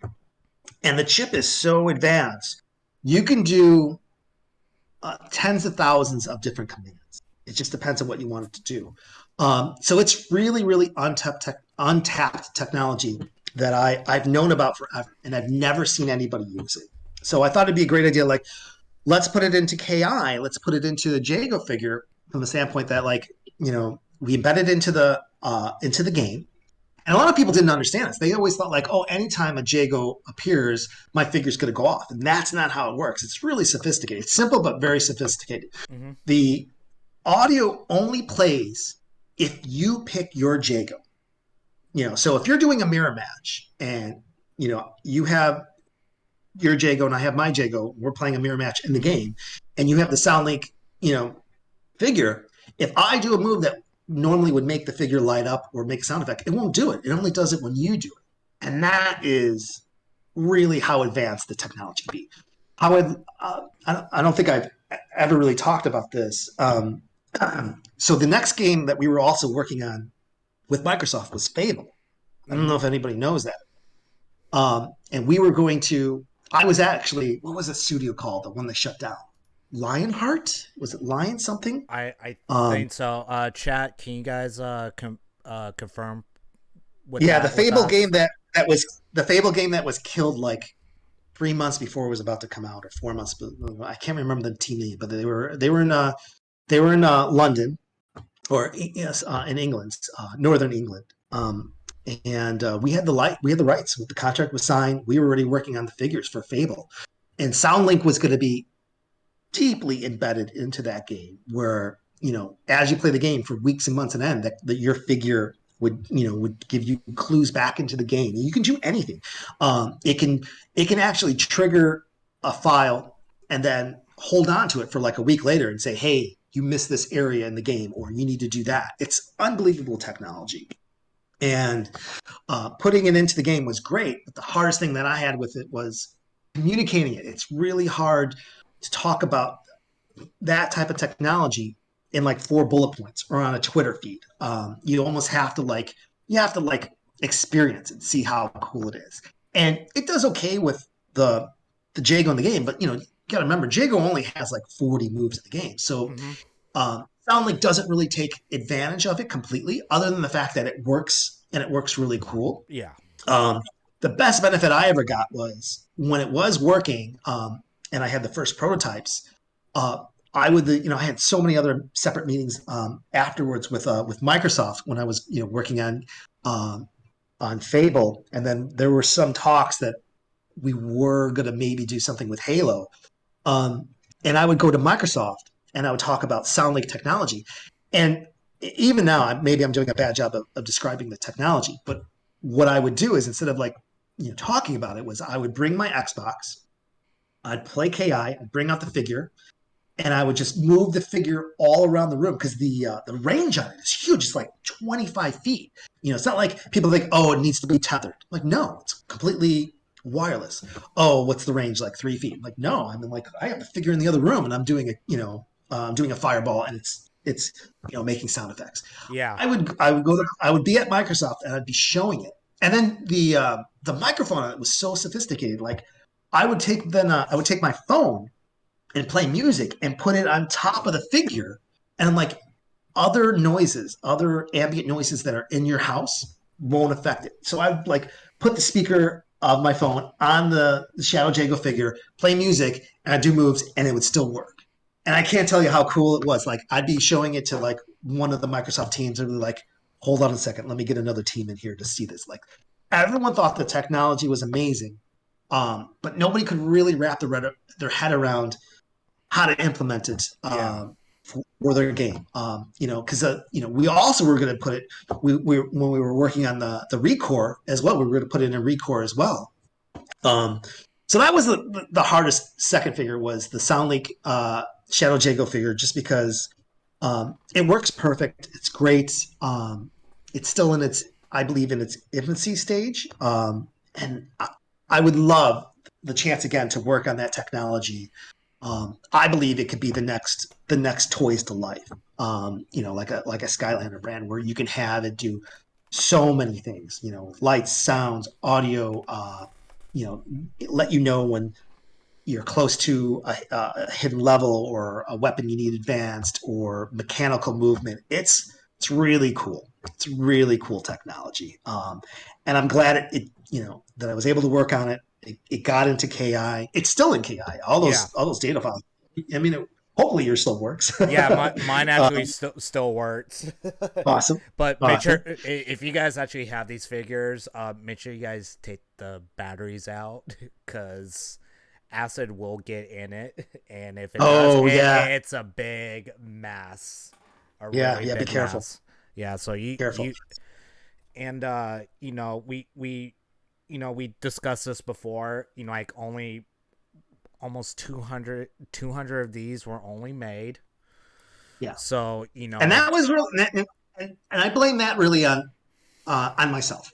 yeah, It was a part where our website wasn't that great, shipping was so expensive, yeah, and the figure was fully available. We never said we only had 200, but at that point sales were really slow, mm-hmm. and we were and I think the community was just kind of down on us, rightfully so. Um, so it took us, it's sad to say, it took us over 2 months to sell all 200, Yeah, and that's when I knew I'm like, okay, the game's winding down.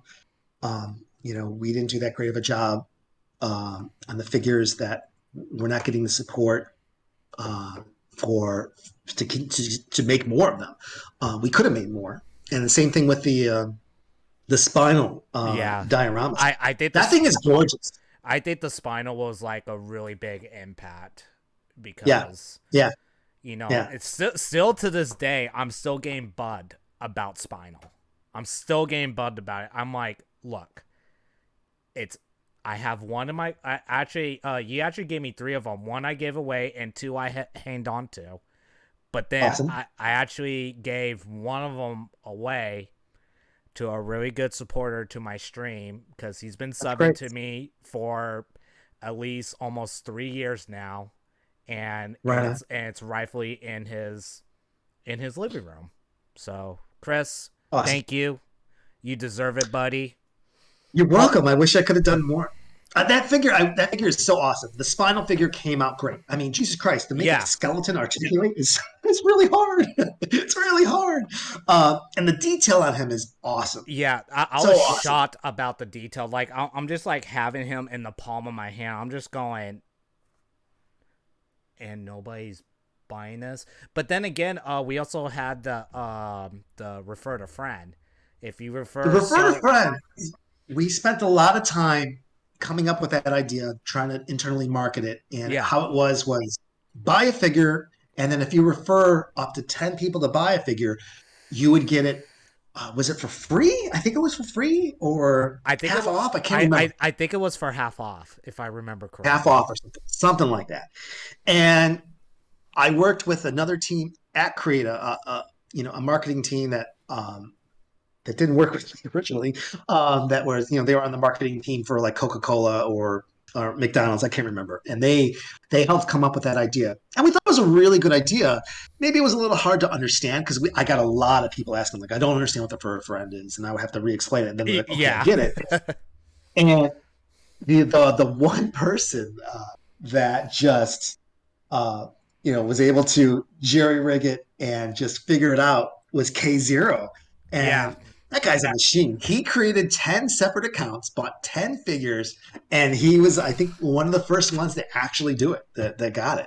Uh, it was so funny. It yeah. was so funny. I Good for remember. him. I remember the story, and actually K0 actually telling me, and then I was like, well, I can't be mad at you because you did buy 10 figures. almost $300 worth. So, 10 but figures. Yeah. yeah, but if I remember the price point, the Soundlink Jago figure, he was only like $50 when he I think Soundlink launched. was, I thought it was 39.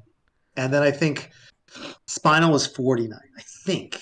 I could be wrong. Yeah, I'm an old man now, so my memory, yeah. you know, But I mean, like, but it's like these figures can easily go over $100. I mean, like, how come it was literally at that price point? Like, to me, that was we cheap. what we did was we took very small margins because we wanted to move volume. We Okay. wanted to move product. And I fought so hard to even get the prices down even cheaper. Mm-hmm. Like I had a huge fight with my boss when we were launching the uh, the limited edition Shadow Jago. I didn't want it to be, what was it, 39.99? I think it 30, was, or something like that. 30 34.99 when he launched. Yeah, and I was just pissed off. I'm just like, why? We don't need it to be that much. I'm like, it should just be like $5 more than what the regular figures are, or something like Hmm. that. I'm like, what are we doing? Let's not do that. And I lost that battle. Um, so I agree. I think the Soundlink Jago does represent its price point at 39. The diorama spinal absolutely could have been at a higher price point, and it should have been. It was beautiful. I mean, that just that diorama set is like, it's like, like 13 inches across. It comes with like, what was it, like 12 accessory items? It's Yeah, like he crazy. It's he he literally had like the most accessories out of all the Yeah, figures. and they all look good. They look so good. The amount of paint op details and the amount of paint that we put into him is unbelievable. Unbelievable. I love that figure. Love that figure. It's Yeah. so cool. Luckily, I still have one in my possession. Still, I haven't opened it. It's sitting in my closet Good for still. you. Good for you. And actually, one guy offered me 5 grand, and I said no. Really? I said no. He goes, he Good goes, for you. he goes. Give me your PayPal, and I went, no, no. And he goes, will you take 10? I go, no. Like, dude, like this was given to me as a gift for saying Thank you. because you actually wrote something in my big care packaging, the bid bots, because like Yep. I showed up at home. I go, what the like this box was huge, They and were huge. They were huge boxes. Had you? Yeah. I Yeah. Your was just, neighbors were like, what the hell is he getting? yeah, and I was like, I wasn't expecting anything, and then I thought it was for my roommate because she gets like big packages too, but Right. it had my name on it, and and it had your name, Ultimate Source, and I was like, what did you guys send me? I was like, I think it's their leftovers or whatever. And also, I went 3 spinals, two two Soundlink Jagos, and a bunch of codes, and also the Shadow Jago buffer mask. Remember you guys did those? Yeah. When the pandemic was starting, I was wearing that as my mask for a while Yeah, out I here. It was I great. It I, I was a lot I of was fun. actually wearing mine too. I actually wear mine fishing all the time. Nice. Yeah. Yeah, they're great. Great. I still have a couple left. I think I have them here somewhere. Somewhere here I have. So yeah, So, those were fun. and then I also got the bracelets that you guys also made, and also like Yeah. the necklaces that they were also bottle openers. The Bottle the openers. Yeah, the that the was dot fun. tags. Yeah, we added the ancillary items, the those type of stuff very late. And a lot of it was just, label slapping and stuff like that. But a lot of it made sense. Like the buff, the Shadow Jago mask, the buff was I thought perfect. Yeah. The only thing I regret about it was I had the hardest time getting somebody to send me a high res image of the Shadow Oh, Jago, his mask. face, his skull. And it got to a point like, are you really going to just make me go to the internet and pull down the highest quality version I could find? And that's what I had to do. And then eventually they sent me a high res one, and I only got like one or two in of the new version. And you think the one you have now looks okay? The new one was 100 times better. It's like going from like standard TV to 8K. That's how much better Oh, it looked. oh, damn. Unbelievable, unbelievable. But by that time, things were winding down, Yeah. um, which was too bad. So that's how that was. Just a lot of stuff behind the scenes where we're just trying to just keep up and just going with the flow of what we were. That's the hand that we were dealt in some regards. But yeah, Yeah. those ancillary items were awesome. They were fun. Yeah. They were really fun. We added those really late. They were great for giveaways. I remember when Brandon did the first World Cup. Oh yeah, I And remember before season 3 launched. yeah, right before, we gave away so much stuff at the door to help offset his prices, the prices that he was charging people at the door. I can't remember what it was, but like almost every person that came through the door got a goodie bag of like the bottle opener, Shadow Jago mask, the wristband, and so really it was great. It was great to see everybody. One of the best memories for me was at the first Evo, and we passed out like I don't know, like 1,000 Shadow Jago masks in the crowd, and I took a couple of pictures. I think Oh I was yeah, that was during yeah top 8. top 8, and Yeah. almost everybody had a mask on. Yeah, And I like remember just like, yeah, if you actually if I think it was 2015, right? it's 15, yeah, Yeah, yeah, 2015. If you guys actually look at the crowd when top 8 was going on, you actually see everybody wearing a Shao Jago mask. It was like the greatest thing ever. yeah. It was so cool. Oh man, it touched me so much. It was so awesome. There's been some fun times in my career. Seeing things like it's always kind of fun. Like if I go to like a Walmart or Target and I'm in the toy aisle and I see a toy I worked on, you see a kid want to get it and puts it in his box. I'm like, oh, that's cool. I made a kid's day, or maybe not, but that's a cool feeling. See your product at retail, something you worked on really hard for like a year or whatever it is, and all the craziness that goes on to develop a product, to see it at retail, actually make it is great. But seeing everybody just put on the mask, nobody was told to put on the mask. People just put it on. They just put It it was on. awesome. Yeah, it was awesome. There was even people like the crew, the audio and video crew that were that are behind Oh, I yeah, the black curtains. you showed me pictures of them wearing it too. What? I'm like, this is so awesome.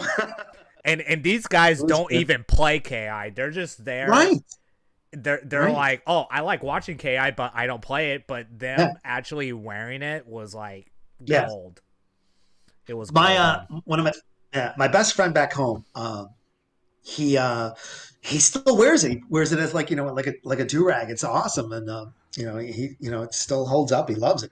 They were that was a great product. I mean, it's great material, really Yeah, breathable, and if you just put it on perfectly, I mean, it looks like the entire jawline yeah, of Shadow. It's awesome. It matches up really well. I'm very proud of that one. That one came out nice. yeah. And then plus, yeah, if you guys don't know, like, SA company is also like they also make those kind of masks, and there's like tutorials on like how to wear it and stuff like that. You could pretty much do the same thing with the Shao Jago mask.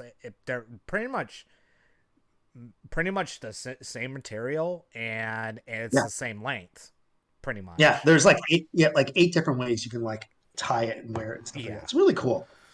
Really, really cool. yeah. Um, I actually use mine for like wearing it when it's cold, and then like sometimes I have it on my hand, and then when it's hot, I just use that like as a sweat thing. So yeah, yeah. yeah, And it comes in handy. yeah, it was a great item, and it was so inexpensive to make. I think our cost was like 98 cents a dollar, and I was pissed off. I think we were selling it originally for like 9.99. I'm like, what are we doing? Why are we 10xing this item? I mean, Yeah, like, please make it like 4.99. I'm like, there were certain things that I would always get I get overruled on, and a lot of things was like on retail price points. I got overruled because I worked in a department that I did not own the department, so yeah, I did not. I had the budget. I wasn't responsible. I was responsible for my own costs, but I wasn't responsible for the department I looked in for its net profits and losses. So there were certain things that were really unfortunately um, out of my realm that I just could not do. But so what I used to do is like, I'm just going to give 1 million of it away. I'll teach you. yeah. Uh, Don't spend $9. Just tweet at me and I'll throw one at you. yeah, So I remember those the good old days. And guys, if you guys want to ask Chris or me anything, go ahead and yeah, type in chat. We're gonna kind of wind down a little bit because we're about to hit the yeah. 2 hour. Sorry if Yeah, sorry if some of my answers are a little long-winded, but Yeah, it's no, it's just been a understandable. while. We haven't chatted for God, it's so embarrassing. We haven't talked for like 3 years. It's Yeah, crazy. I know. Well, you're Crazy. overseas, and then I'm stuck here in Cali, and we're doing our own thing, and I'm glad that you're Doing doing our own thing. okay and everything. And Yeah.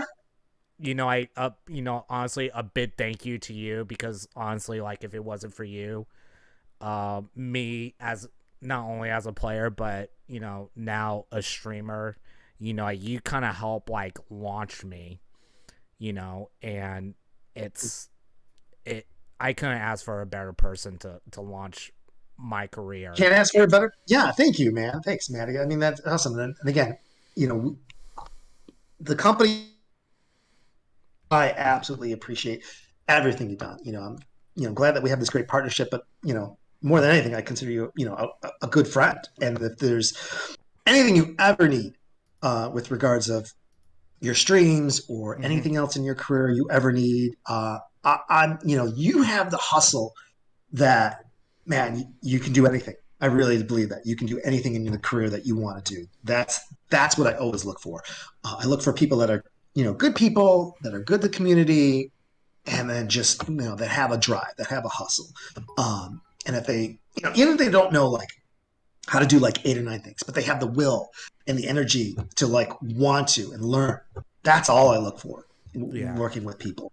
It just goes a million miles with me. Absolutely. Yeah, I mean, like you guys could have chose somebody else, but you're like, no, I kind of want to stick with Maddie because he does this, he does that, you Yeah. know. My boss, my old boss, who he actually left the company last year. He's at Funko of all places. Oh, okay. He loved you, man. He's like this guy is awesome. I can't believe he's making Ultimate Source gear. This is so great. It's awesome. Chris keep giving him stuff. I'm like, I am. I'm like, you would not believe this. He didn't know half the stuff I sent you. Good. He'd We'll be like, we'll, what we'll the keep hell? we'll keep it that way. But Exactly. just off the record, people, I did not get a dime from Ultimate Source. You all think that I'm this millionaire and everything? Honestly, in my contract specifically, Honestly, I didn't ask for a dime. And honestly, didn't ask for anything. I was okay with that.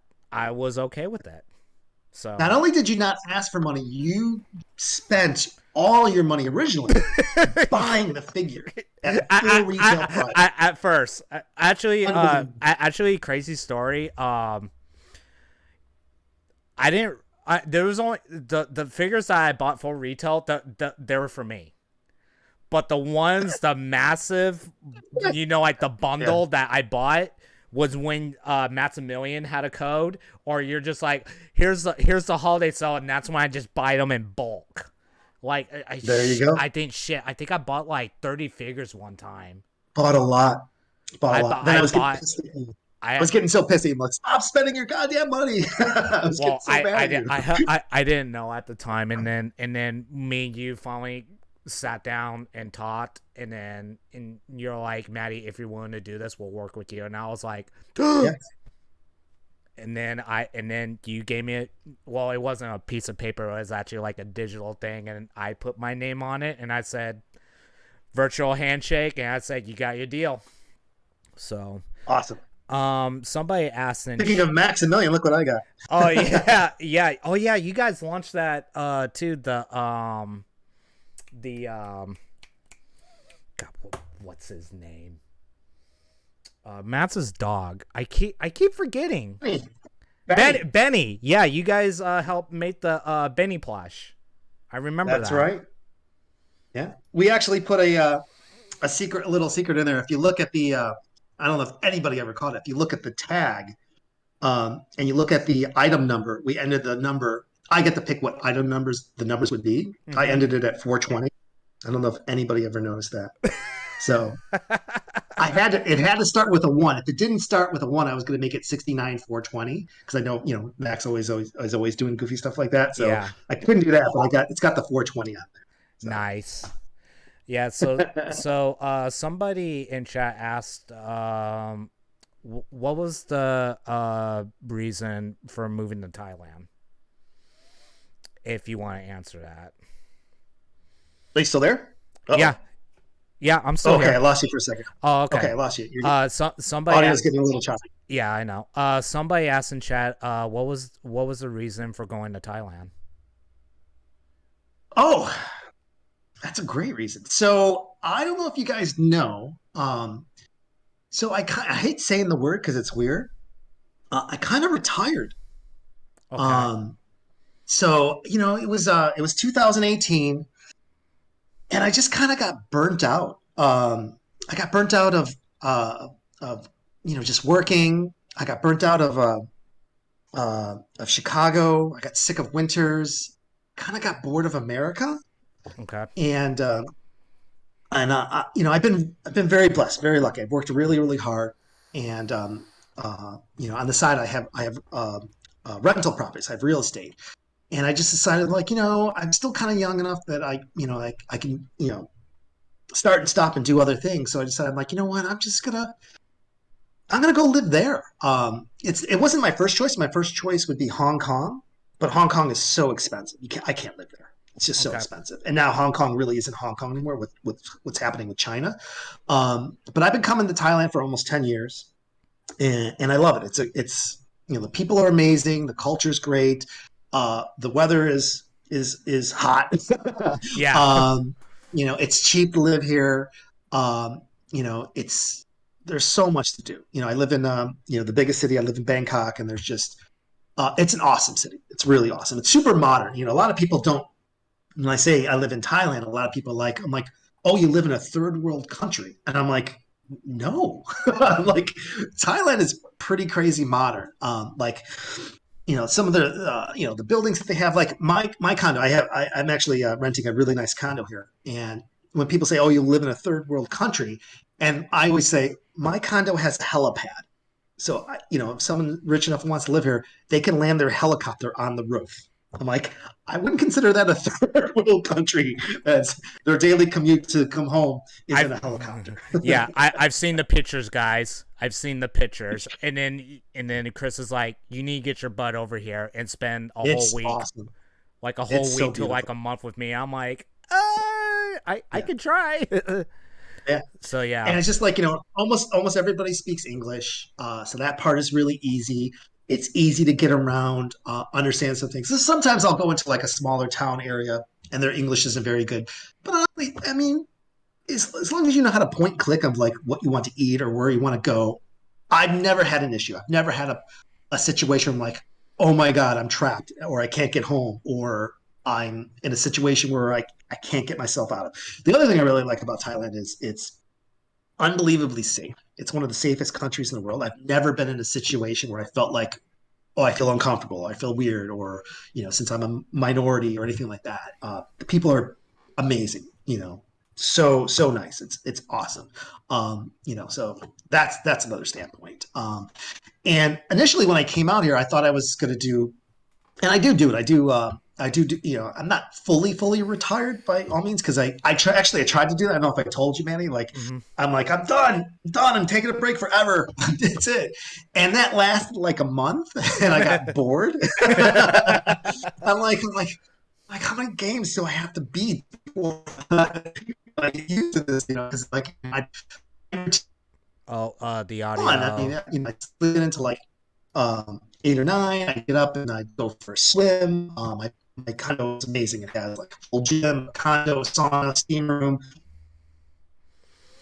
I Oh, believe I kind of do a million things. Then I was gaming all day. But after a month, I'm like, man, I need to do more. So, I do consulting for different toy companies, and be easy from the standpoint of like, hey, you always deal with Hong Kong and China on product development. But for me, back home, for me to do something, important where I have to go visit the factory, for me to get there. And it costs like $3,000 for just the flight. And being here in Thailand, I can be, it's a 3 hour. So the fun pitch I gave to toy companies, so like I'm like, if you have a problem Monday morning at the factory, I can be there Monday afternoon, making it much worse. Like connection. So that's really the reason why Thailand's a great country.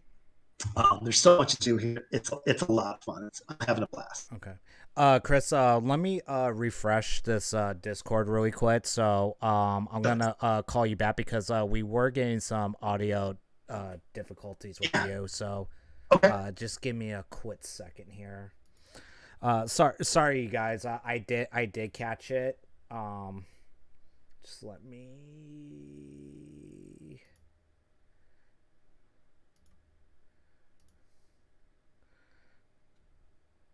see if it will, see if it will get Chris here. Okay, Chris, are you good? Chris? Okay, that is okay. He's lagging a little bit. Better getting there. Yeah, I can hear you a lot better now. Okay.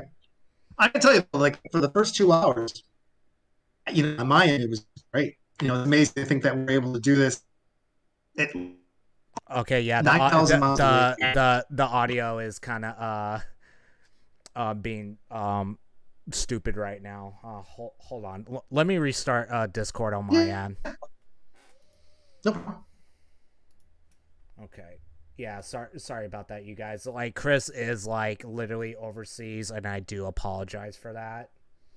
So, let me go ahead and restart this really quick. And guys, I have been seeing your guys' questions and I will be getting to them momentarily. So, you guys just have to be patient with me, and I really do appreciate everybody being here, like listening to the stories and the backbone of everything. Chris is such an awesome dude. Okay, let's see if we can get him in here.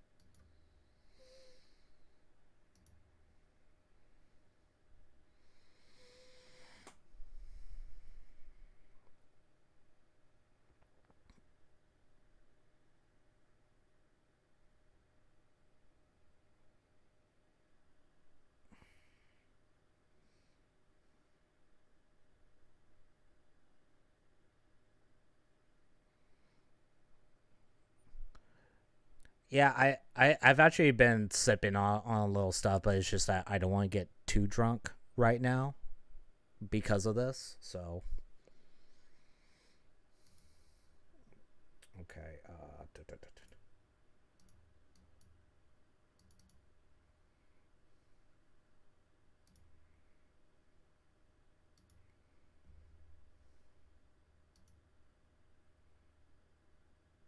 I'm trying to join in.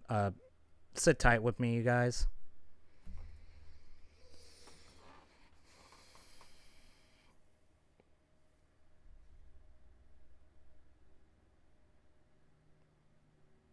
I'm gonna ask Chris to try to restart his.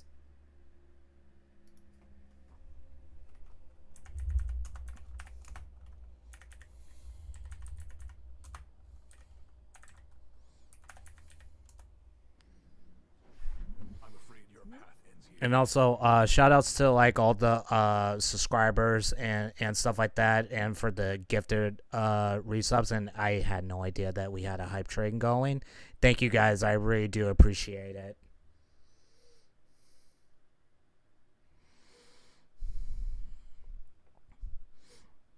Yeah, honestly, like Chris has literally been the backbone of my KI streaming career, and then he's also like sponsored like a lot of the tournaments that we did, and also like the color code giveaways. He was literally like the guy, what I mean. He was the go-to guy that I went to.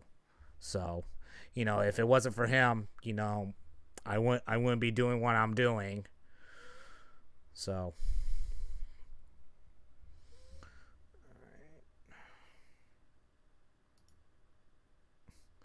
I'm trying, you guys. Huh? I'm trying. I'm trying to get him back in here. And don't worry, I know that we're gonna give out Orchid Color 11 by the end of this, so make sure you guys are sticking around for that.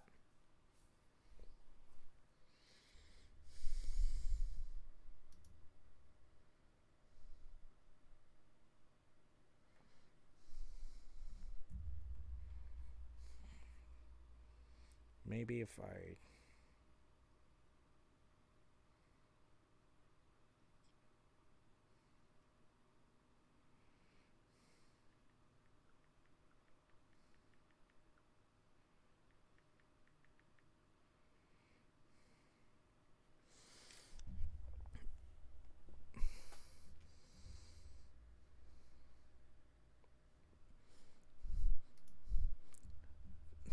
once again, thank you everybody for joining in tonight. I really do appreciate it. No, Chris, oh my lord.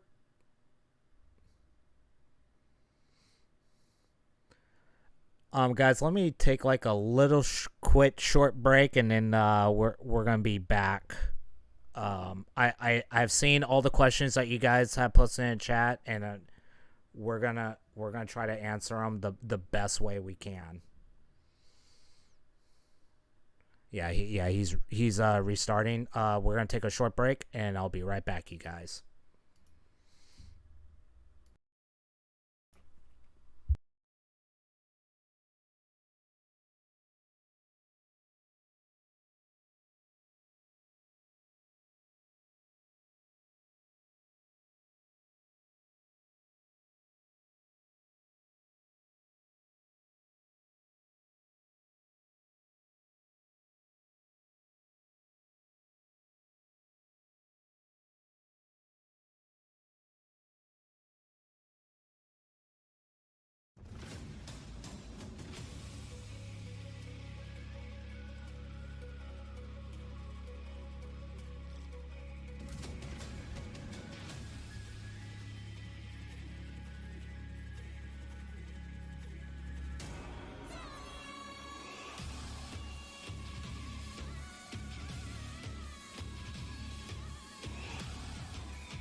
Cool. Okay. Right. Sorry for the technical difficulties, you guys.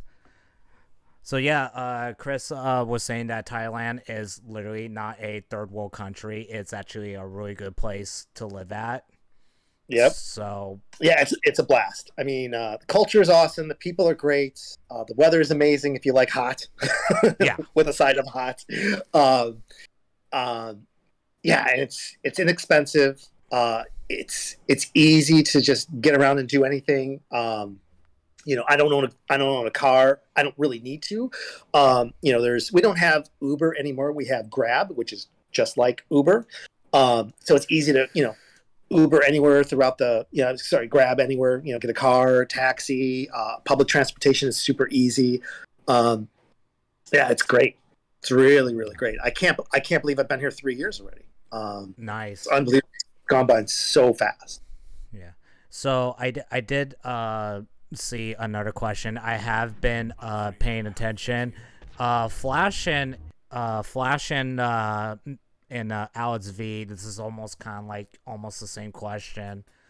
Okay. If KI4 does happen, where there'll be another run for you? Probably. I don't want to say no to never. I don't work. Technically, I don't work for Ultimate Source anymore. When I resigned, they let me keep the Twitter. They're like, look, we know that you are really good with the community. That you still keep in touch with them. So, and I was the one that created the Twitter for Ultimate Source. So, like, they let me have it, which is bizarre. I'm like, I'm not working here anymore, but like, you're all good. So, I don't work for Ultimate Source and create it anymore. But I mean, if there was something that was going on, if somebody wanted me involved in product development standpoint, yeah, I would absolutely jump at the chance to learn more about it and contribute any way possible. Even if I didn't work directly for a toy company that did the figures. I would love to be part of it, or just, collaborate or, to consult in some regards. A good friend of mine works for the 1-Up Arcade games. And, he didn't work on the Killer Instinct one. But him and I have been talking to Michael. I go, look, I don't think they need the help. But I go, if you need help, promoting the KI arcade machine that's coming out, let me know. I can connect you with all these people in the KI industry that can help, promote it, sell it, and do giveaways and stuff like that. So even though I'm not working for them, that I threw that off there. I think they were going to, but then I think the KI machine sold out already so fast. So Yeah. they're like I don't think we need help. It's already sold out. Okay. Pretty much. We lost. No. Chris. You there? Yeah, I'm here. Okay, let me put you back on. I'm gonna turn off the video. Yeah, so that's maybe that fine. will help. That's totally fine. That's totally fine. So at the moment, I'll be very honest. I've heard absolutely nothing about KI4, and I think part of the reason is because I'm not in it day to day. But if I do hear something and I'm able to get involved, I would absolutely jump at the chance to do it.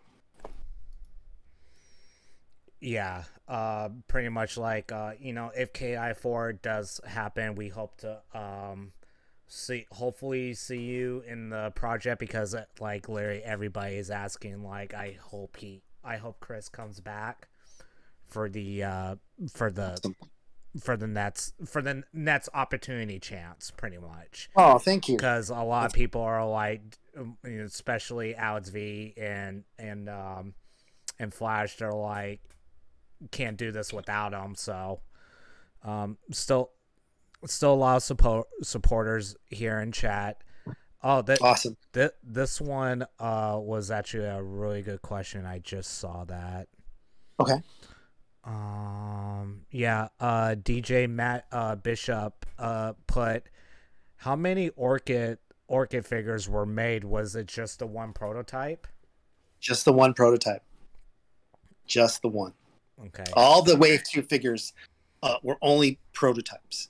And most of them, unfortunately, are like in broken pieces. Again, they're very fragile. Mm-hmm. And a lot of times you do have to like break them apart to kind of like see exactly how to actually tool them up and manufacture them. And then, even if you're really careful with them, they will get damage over time just because they're so fragile.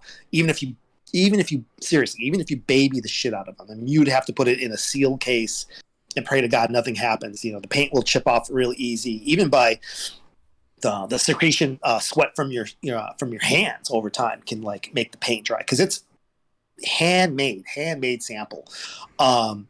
So a lot of times people ask, they wanted to buy them, and a couple of reasons why I couldn't. Like one, it's not really a good thing for me to do that. It's just like it's not part of our contract, and it's just not something that we're supposed to do. And I would just feel bad. I'm I'm giving you something. Yeah, it's super rare, but I mean, it's really fragile, and I just wouldn't feel comfortable that you would get something and then over time it would, turn into dust. I don't know about that, but I mean, it would just, it would break apart over the years. But yeah, only made one prototype for the Wave 2. Okay. All right, and then Colosso from Argentina. So we got a lot of fans all around the world here in chat. Oh, excellent. Yeah, he put, I do want to appreciate Chris here for support the tournaments that we have ran this year. He helped us with the Jago Army tournament, but then he also did the Spinal and the Fulgore tournament that he ran. His question is, are you planning on doing something related to fighting games or a game overall in the near future? As toy related or in development of the video games? I mean, for toy related right now, none of the consulting projects I'm doing are related to video games at the moment. I still love trying to support the local tournaments that are happening, and every once in a while I'll get a DM from somebody. I can't remember who it was last that sent me, and they're so nice. They're like, "Hey, can I have 5 codes?"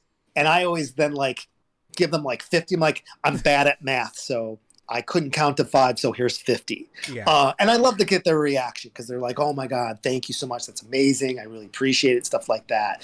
So, I try to do as much as I can, here I am 3 years past officially working for Ultimate Source. I mean, I still talk to, the team members, and I actually did some consulting for them last year on a different project. But at the moment, I'm not working on anything fighting game related or in the video game industry at the moment. But when it comes to KI, I always try to do whatever I can for tournaments and stuff like that. And like I said, for this stream, I'm giving you the elusive orchid color, color 11. So which is great to do. That I'm happy, glad I can do that for you and help out your stream and make somebody really happy and stuff like that. So I love doing being a part of as much as I can. Yeah. And we always really do appreciate it, man. I mean, all the stuff that you have done over the years. I mean, honestly, Chris, this game is still going strong. This game is not dead. So no, I agree. I saw Night Slash. He actually had a really good question.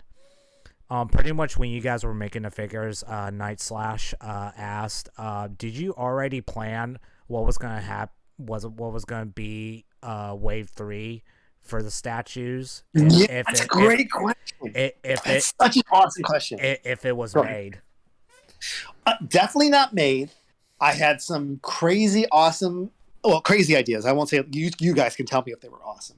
I remember I ran some of the ideas past Keith's, and Keith's he goes, "That's evil, but I love it." Yeah.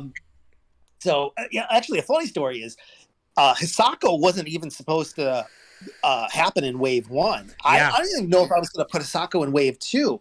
But when I had one of my first real official meetings, okay, we got the license. We're meeting with both teams. We're meeting both with Microsoft and Iron Galaxy. It was, I was with Dave Lang, and I can't remember where I was from the Microsoft team.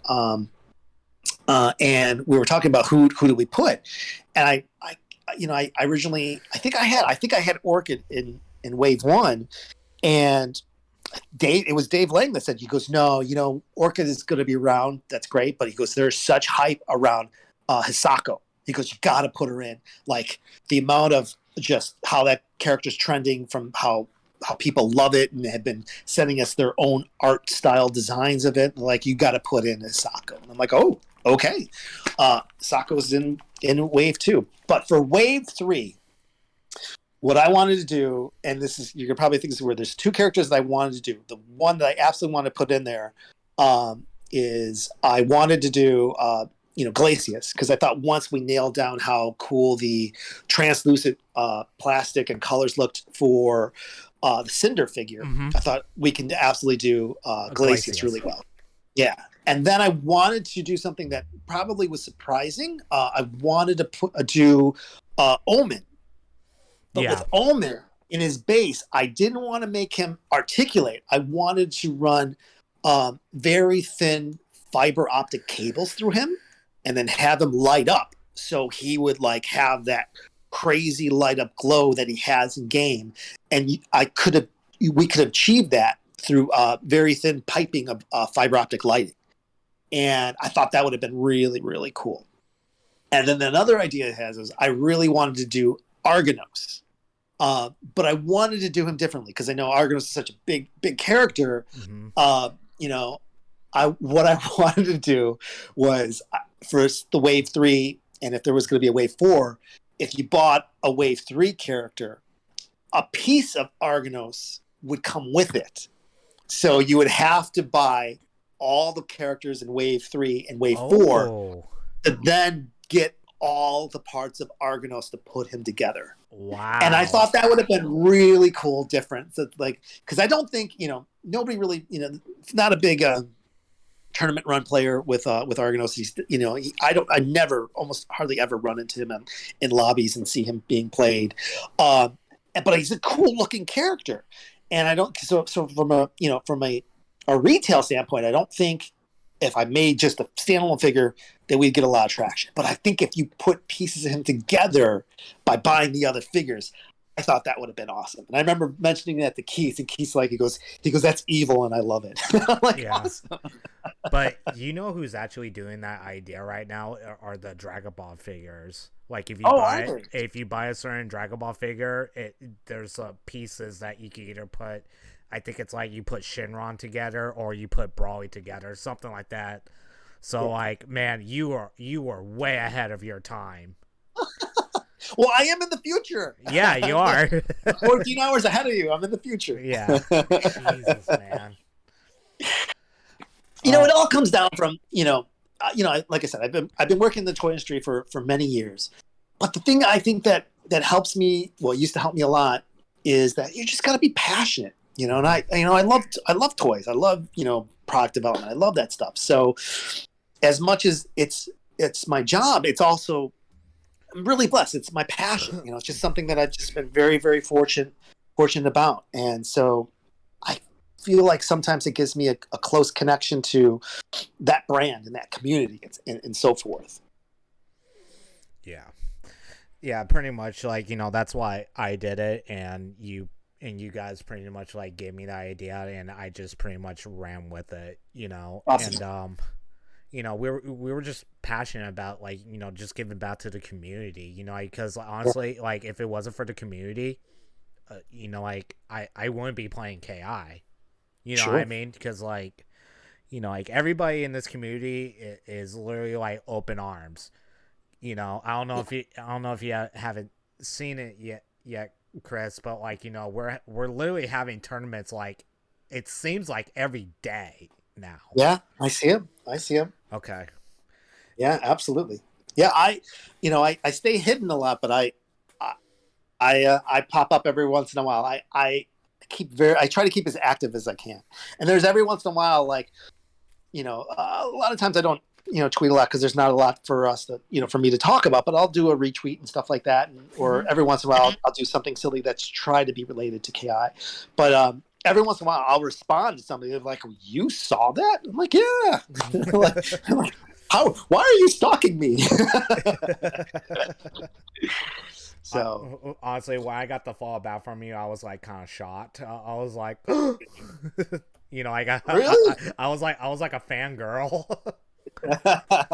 Well, it's you would be shocked on how much stuff I was involved in. Like, it was so funny. Like, when we had customer service, things going on, or returns or whatever, defects and color codes, and we had a separate customer service department and a customer service email. I was the only one that was running it, so so I was the one not only on the product side, but I was also doing customer service as well. So when people would get an email from customer service, it was from me. The guy that so I was. Yeah. So it was so funny when people were like, "Customer service sucks. It's so slow," and I'm like, "Oh shit! All right, I'll get on it." Yeah, for all you that badmouth customer service, that's right. Fuck you. That's right. Yeah, and the thing that drove me crazy, like everybody thought I worked for you. Like I was actually like at Ultimate Source, and I'm like, you. Here's the thing. Yeah, I did work for you, but I'm not the one that that made the toys. Okay, let's get one thing straight here. Just because I wear the brand, I literally told the guy, I go, have you ever heard of a sponsorship? Because like he left me like a nasty tweet message. Oh, really? Yeah, and I was just going, what are you talking about? But luckily it was like it was the color codes. Like he kept getting an error, and I go, what color is it? And then he goes, I forgot what it was, one of the common ones, and I go, give me a minute. Luckily I had extras, and I go, here, try this, see if it works, and it actually worked for him. And I go, right on. And then I was like, are you happy? He goes, yes, I'm very happy. Thank you very much. And I was like, yeah. And then I blocked him out after that. Rightfully so. Like it's like ever since like I signed that dotted line, and then people like actually got to know me, and then like I started to get known. Everybody thought I worked at the factory. I was like, no. Oh my god, I could have used the help. Yeah, please work at the factory. Fly me out there. I would have done it. Oh my god. Just give me a roof over our head and a pillow and a blanket. I'm good. I'm good. Oh my god, I could have used you helping fix all those broken ass Fulgors. Yeah, right. I would have done it. Oh my gosh. Oh, and I think we already covered this question, but I'm pretty sure we can answer again because I think this person came in late. Okay. He asked, how come Wave 2 wasn't available? The easiest answer for that is just, and again, I'm happy to take the full responsibility. Is that there just wasn't a demand. We just know that if we would have made the figures, that they would not have sold. And now when I say when they would not have sold, they would not have sold the numbers that we needed them to sell for honestly, I wasn't even trying to make, God, well, don't tell my old bosses. I wasn't really trying to make money on KI. I just wanted to break even. That was my goal. I wanted to break even and, just support the community, support the game in that aspect. And then we were also just trying to build a strong relationship with Microsoft. And there was a time where it was really strong, but then we just ran into, KI didn't sell really well. We got really far in development on Fable. I mean, that contract was signed, and I was at Fable, the developers. I was at their headquarters, showing them what the figures was going to look like, and we were like knee deep in development. And then I come back. I'll never forget this. This was so frustrating. I come back from Europe.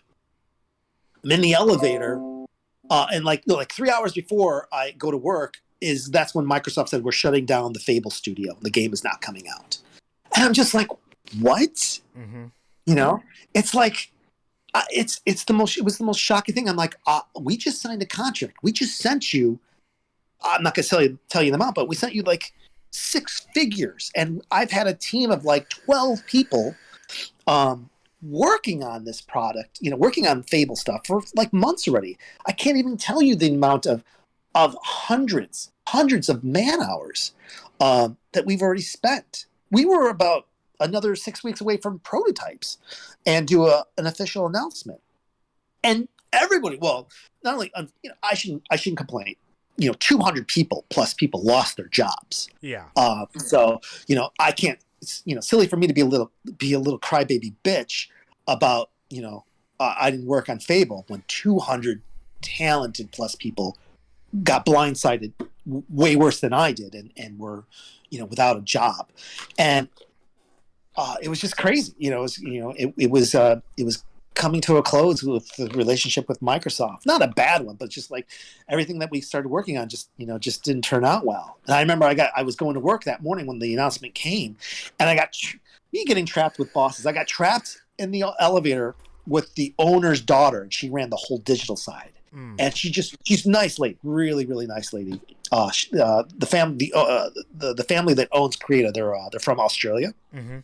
They have a really beautiful, nice Australian accent. She turns to me and she goes, in her beautiful accent, "What the hell's going on? What just happened with Fable?"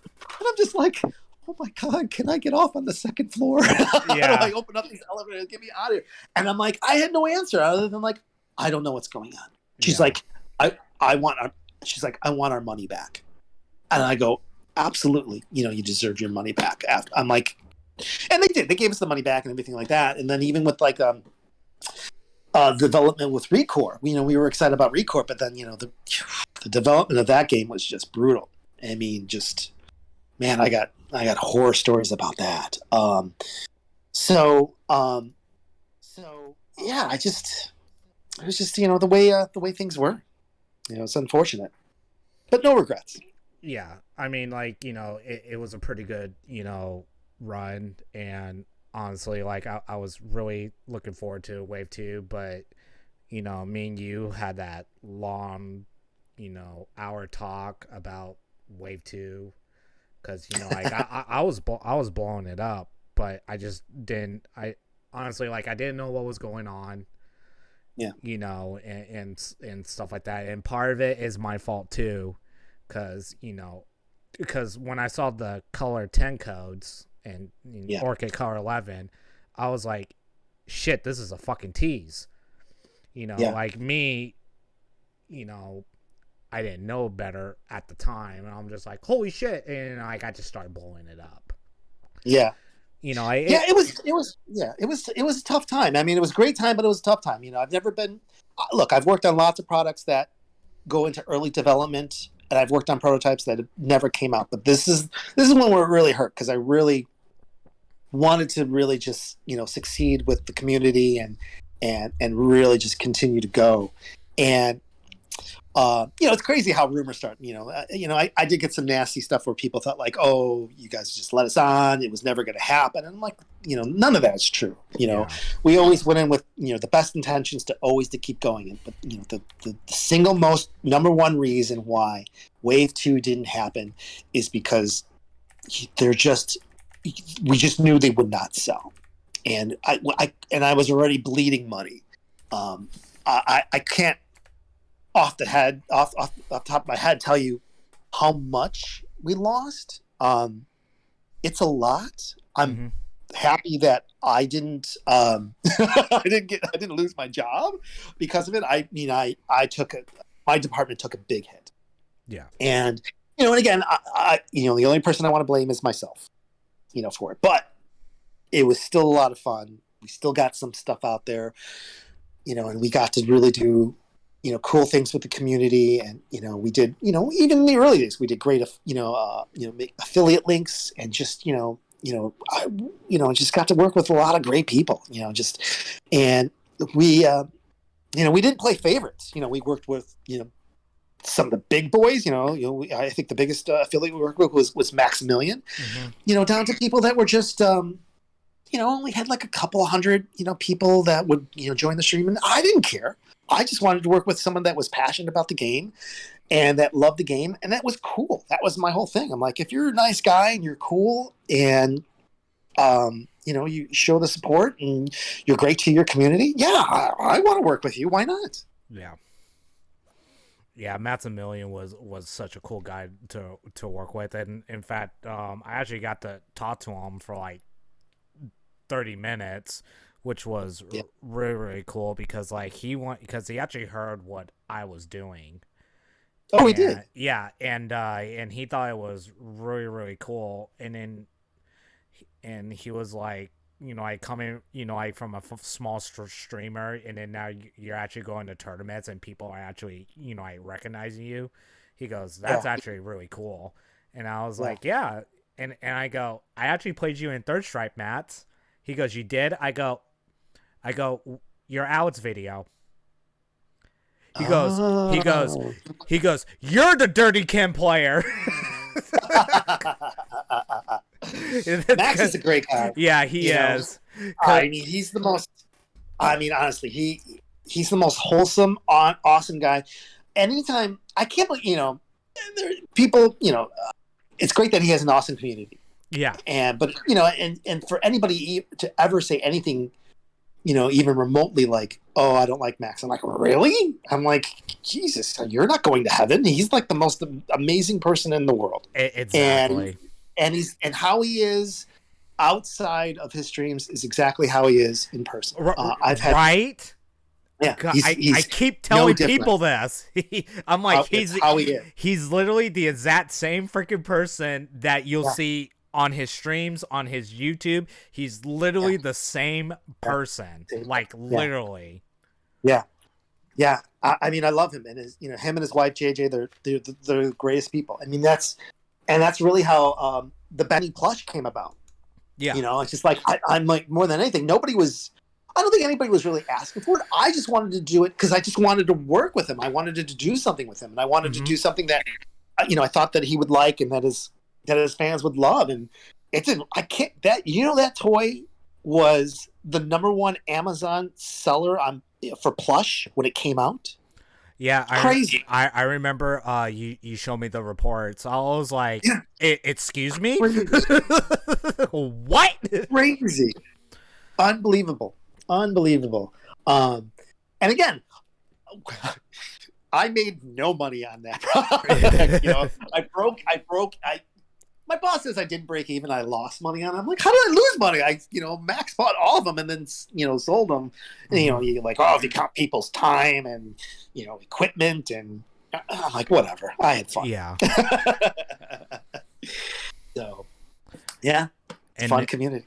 Yeah. Also, another person also asked. This is actually a really good question. Why is orchid considered the most rarest color out of all of them? That's a really good question. I did not get as many codes for that one, and I liked, with almost all the other ones, I tried to make them as accessible as possible. And for that one, for some reason, it just sort of happened that way, where I just kept it rare. And I think it just happened from a hype standpoint. Not a lot of people play Orchid as well, so it's just been kind of fun to just keep that one sort of elusive from my end, and just keeps. I learned this from Keith. Keith used to, when I was still learning how to tweet stuff out. He gave me a lot of advice about tweeting, and about just give out little nuggets of information in that regard. So just like keep them not guessing, but keep them intrigued, and just build momentum, and just keep it going. So that's how the rarity of the Orchid Color 11 has been. And it's just been a way to just keep it as an ultimate prize. As a great honor badge for the community. Yeah, I mean, there's only a few people in the world that actually has that color. Me and you are one of them. Yeah. Crazy Skate Nate, literally the best Orchid player on the face of the planet. Yes, I mean, he is. this guy is literally coming out with tech every freaking day. Every day. He swears he swears like he comes up with this within a matter of minutes. I think he's in there for 8 hours. I did have a conversation with him a while ago, and we were going to do something together. And then I think it was probably me that I didn't follow up with him. But if I would love to do a tournament with him if he wants to do. There's been the Fulgor Army. There's been the Jago tournament. If he wants to do a Orchid one, or maybe it's something in regards like if it could be anybody, but someone needs to beat his Orchid like 5 times in a row or something like that. If the community wants to do something around Orchid with a tournament with you guys, with Nate, I'd be happy to help support it and give out more color 11 codes. Colosso, you hear that? We're that's gonna be our next one, okay? Colosso, we gotta get with Nate. we got to talk to Nate about it. But I want it to be cool. I want it to be really, really cool. A little, maybe something different. You guys brainstorm it. Okay. I'll definitely give out color 11 codes, and maybe I'll even contribute to the pot. I'll put a dollar amount to the pot. Nice. All right. Colosso, he's already confirmed on chat. Colosso also did the Spinal and the Fulgor. I got just help run it, make sure everything was running smooth. And then me and Ven, we do the Jago Army, which World War II is gonna be happening next month. So be sure you guys stay tuned for that one. Let me see. Is there any more questions? I know I put the giveaway sign in chat already. Guys are typing in ultimate source for you guys to enter the giveaway. So awesome. So far, I just restarted my computer. I will send you that code as soon as I reboot up. Okay. Yeah, no problem. In fact, there's also like another Orchid player out there he's not crazy as Nate, but he's also been grinding like literally since season 1. If there's a possible somehow, some way, if we ever come across one, MacMan, if you ever hear this, if I ever get my hands on one and Chris is able to give it to me, that one's gonna be for you, buddy. Honestly, MacMan, you deserve it. And I have been seeing his streams, and like that guy's a beast. So oh yeah right on. MacMan, if you ever watch this, I'm pretty sure that you will. I'm pretty sure you're sleeping right now, so that's why you're not here. Because the guy does work for a living, and at nighttime he does sleep. So, Matt, if you ever hear this, if I ever get my hands on one, an extra one, that one's going to you, buddy. So, hoping. Is there any more questions, you guys, that you guys want to ask Chris or me?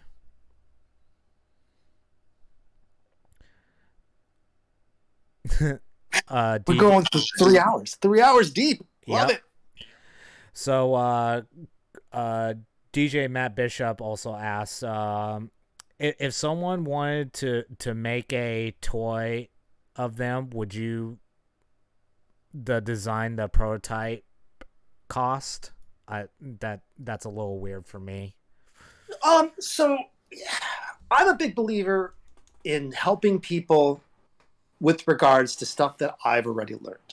I can't tell you the number of times where throughout my career of just figuring it out on my own. And then once you figure out, like, man, I wish somebody could have showed me this in my process of screwing it up 12 ways. But now that I know how to do it, that's awesome. If there's somebody that's really serious about product development, making toys or anything like that, if they're serious, I'm always open to talking to someone to sharing ideas, sharing my resources, giving them the knowledge that I've been very lucky to have, in my in making toys and stuff like that. So yes, short answer is yes. Sorry, a lot of my answers are so long-winded. I'm more than happy to help somebody out and guide them in the way to make real product, real toys. Yeah.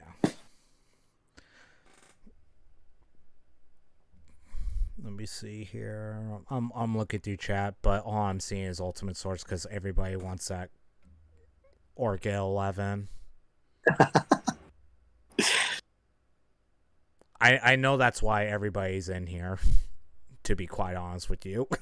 I thought it was because we're so handsome. No, like honestly, everybody, you guys have been grinding it out here for 3 hours, and we really do appreciate it. Yeah, Maddie too. I mean, I appreciate it. It's so awesome that that you're starting back up again, and you asked me to join. I can't tell you how much I appreciate it. I've had a blast, and I'm always happy to come back. And if you want to do a round two, if people have more questions and stuff like that, they want to hear just wacky stories about the toy industry, wacky stories about making video games. I got lots of stories. I can't believe some of the stories I told about the defective full gores and everything like that. So it's all good. It's been fun. The Marvel one got me. The Marvel one got me. I was like, no. I was like, I was about to go. I could have been a millionaire. I could have been a millionaire. Yeah. It's a great story to tell. Like, just at parties and in gatherings and stuff like that. And people just laugh their ass off. I got a great one with when I worked at EA when I was working on NBA Street Volume 2. I got a great story about that. How what happened towards the end of that production, and just other crazy things in the toy industry. It's a wacky, fun world. Oh, this is actually a really good question, and I actually do remember this. Okay. Where was it? I just saw it. Oh, here we go. I'm literally like scrolling back and looking at the questions that people are asking. This person say I'm not gonna say your name because I can't read for shit. This individual actually says there was actually an autographed Hisako action figure that you guys did that was signed by Alpha Takahashi. Where is it? I already know who won it. Yeah. So she's such a sweetheart. Yeah. And I'm so jealous that you guys. I know you met her. I never actually met her. I just talked to her, online and stuff like that. And I think I sent her 5 figures. Yeah. 1 or 2 she kept, and then I think she sent me back 3 or 4. I can't remember. And not only did she sign them, but then she also decorated the boxes. Like she put little, she bejeweled them, and it was adorable. And so then we gave some of them away. We gave them away. How many? I need. It was really. I honestly don't believe it was more than 5, and I think she kept 1 or 2 of them. So I think we only gave away 3. Okay.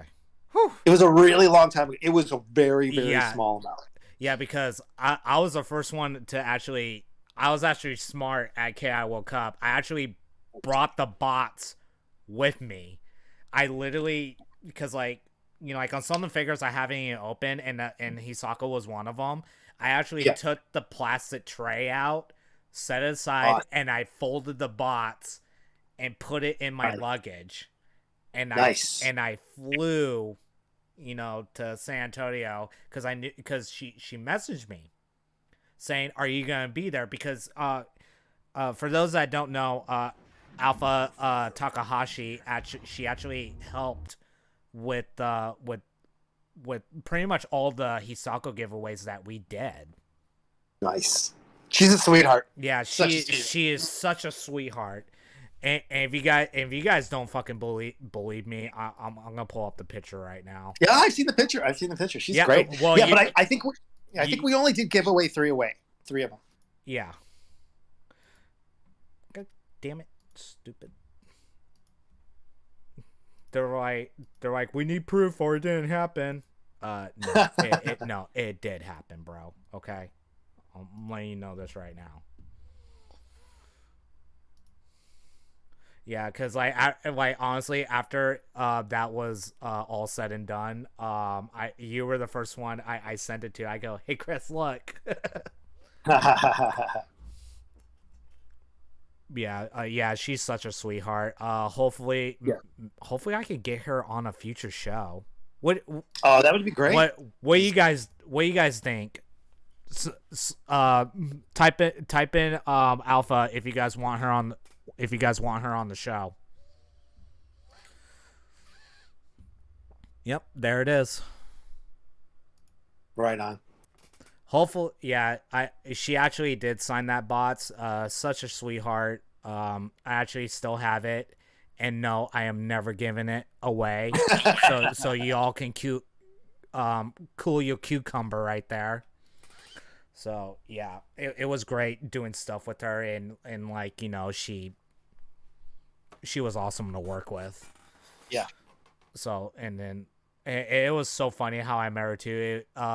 I'm pretty sure you remember Rebello, the TJ player. Who else? Yeah. Who else did awesome work with us? I was talking to him like like outside where all the merch was at, and then I was like, man, I need a cigarette, and he's like, oh, I'll have my vape and you can have your cigarette, and like we'll go outside, and then all of a sudden I heard a girl voice in the distance, and she said my name, Virus, and I just went, where, and she was standing right there, and then Rebella's like, I think Alpha needs to talk to you, Maddie. I'm like, oh my god, no, she is such a sweetheart. Hopefully we could get her on a future episode.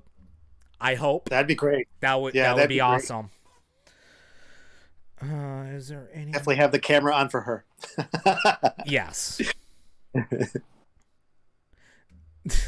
And then Alex V, I'm actually gonna make this the last question. Okay. Realistically, are the codes limited or unlimited?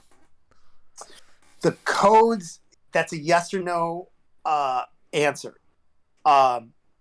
The codes are limited, but if the game would have kept going, I would have continued to get updates from Microsoft. They would have continued to implement more codes into the game than give them to me to manufacture, to print them to the figures.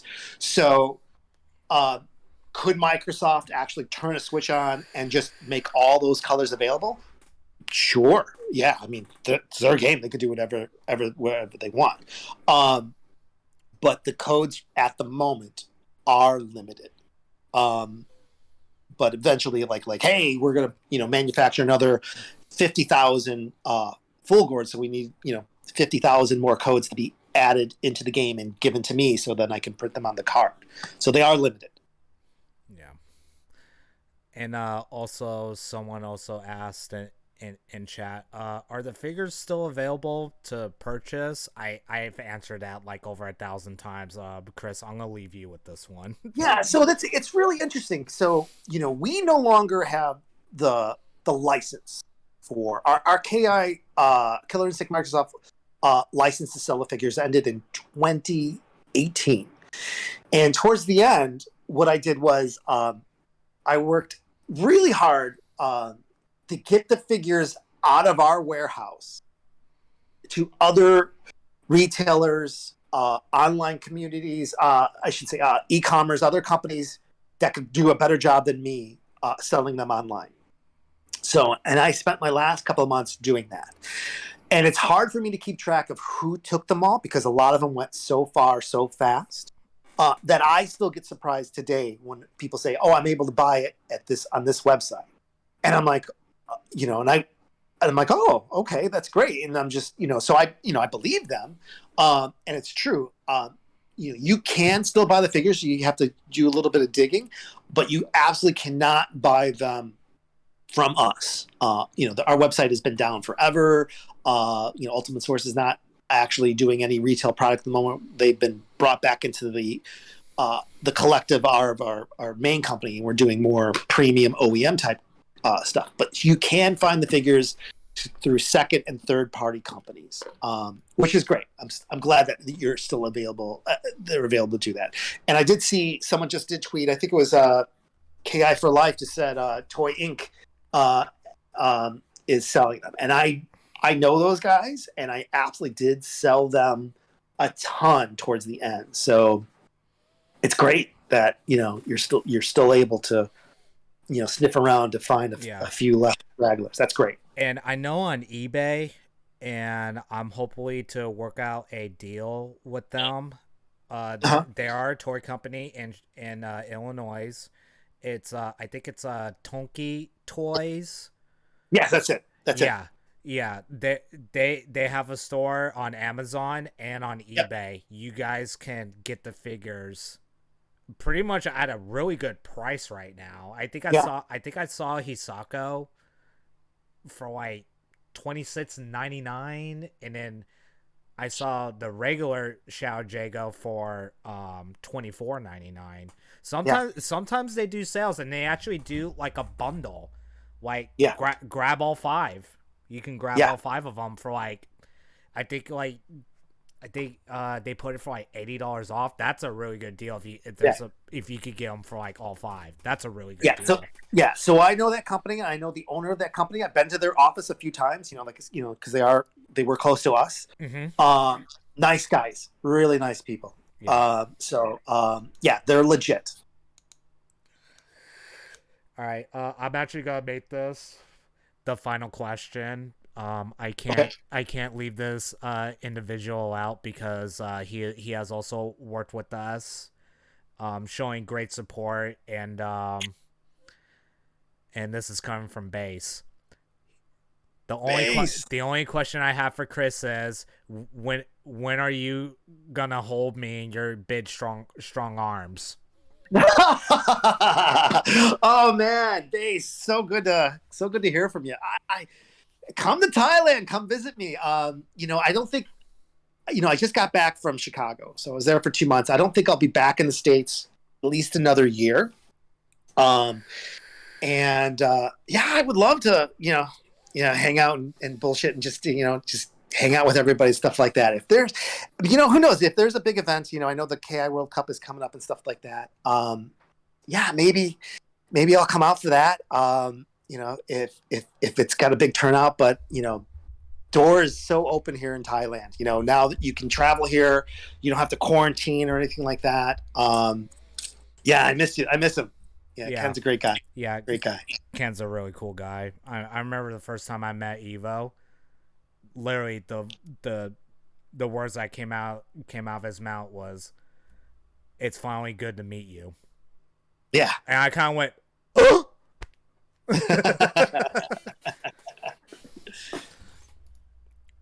And the handshake, gotta do the handshake. Yep. So yeah, it was cool. It was cool meeting Base at Evo. I mean that year, I was rooting for him to win. I was yelling from the top of my lungs in the third row. But unfortunately, he ended up second in 2016. But still, force to be reckoned with. Yep. Still the number 1 Spinal. I don't care what anybody says. Oh yeah. I don't care what anybody says. Hands down. And he was actually one of the first guys to say you know what, Spinal's not doing it for me. I'm gonna start using other characters. He was actually one of the first ones saying hey, guess what? I could play this character too, and I could do it better than you. Yeah, he's got great pocket characters. He's got a great Shadow Jago. He's got a great regular Jago. His Cinder is really good. Mm-hmm. But just, man, some of the tech that he would do with Spinal, God, I don't know how he did break the game. It was just amazing. Yeah. Amazing to watch. I of all the years, and then people started following what he was doing. Everybody started picking up pocket characters. Yeah. But literally, Base, Sleep,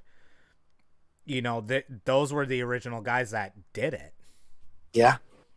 So. Yeah. Sleep, yes. I had a funny conversation with Sleep. I think it was like one of the last combo breakers I went to, and it was right at his peak where he was just crushing everybody, Mhm. and I and it was in between. It wasn't even top 24 yet. I don't remember what it was, and he got eliminated. Yeah. And I didn't know. I don't know where it was. I missed it, and he was just hanging out. And I go. So who are you gonna beat up next? He goes, I'm out. And I started laughing. I go, yeah. He goes, no, dude, I'm out. I'm like, what? What do you mean? You got eliminated? He's like, yeah. I'm like, I go, did someone break your controller? I'm like, what are you talking about? I felt so bad, you know, for him, but he was cool about it. But I was just like, just trying to like, yeah, who are you gonna kick ass next? And he's like, dude, I'm done. No, I'm like, oh, no. sorry. Darnell, that guy's so cool. Nicest guy. Really So nice guy. And yeah, in fact, it was his birthday yesterday. Thank you for reminding me. Speaking of the fucking devil, finally you show up, the Mac Man. Hey man, you better type in Ultimate Source for you to get in this. You better hurry up, cause I'm about to roll it, dude. Yeah, I mean, big shouts to everybody. Shit, I hit 40 viewers tonight, man. awesome. Is that awesome?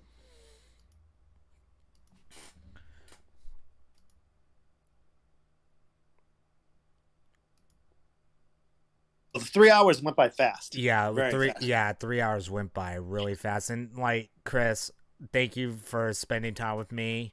I know hopefully I can get a studio pretty soon. That way I can have a desk and then there's the couch. Twitch, talk to me. Hopefully, but for right now, this is literally what I got. Honestly, my stream has been growing from here on out, and hopefully to do more.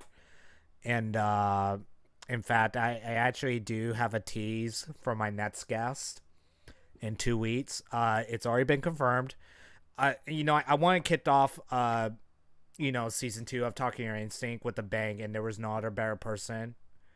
Thank you. It is with you. I want it. I could, like ask Nikki or ask Bass. To me that's a little too easy.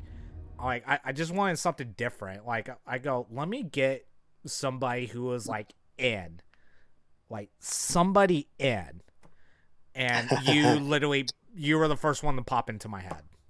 Right on. I appreciate it, brother. I appreciate it. I've had a blast, and I'm so glad that we continue to, keep in touch and communicate and stuff like that. And I got your back. You ever need anything, right now, phone call away. You need any type of support. You need anything, I'm there for you. Yeah, I mean, like, honestly, dude, like, I keep saying this, you literally took, like somebody who, I mean, like I was decent at the game, but like I wasn't great. I've always told myself that I'm not great. But you guys literally took like a big chance with me and you guys just roll with it. And I really can't thank you, the opportunity that you guys as a company that gave me, you guys gave me that chance. And I mean, honestly, that's why I'm still rocking this hoodie. I'm still rocking my t-shirt when I go to tournaments. Awesome. There's nobody better. There's literally nobody better. Cause you guys literally took that chance with me, and that's why I'm still rocking the black and white. I appreciate it. Really appreciate it. So awesome.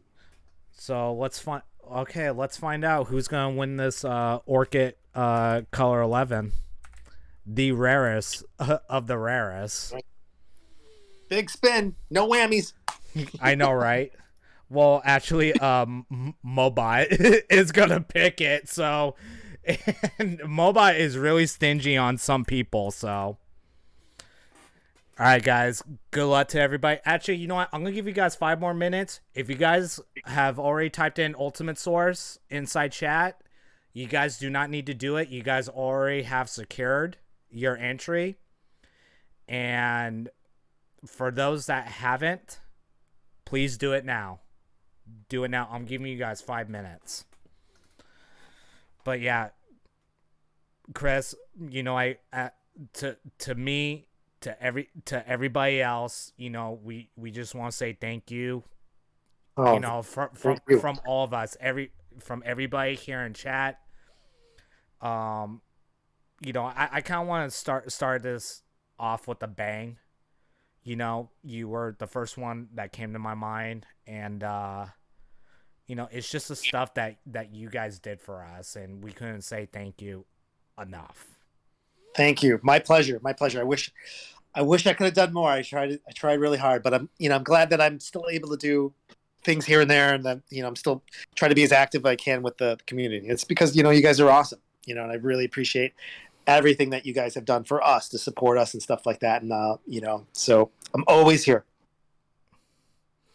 Yeah. And, you know, I can't say, you know, thank you enough, because, like, honestly, Chris, if it wasn't for you, my Twitch channel and me as a player, I wouldn't have boomed like I Right. did. That's awesome. Like, you were literally like the start of my traveling to going to Awesome. tournaments.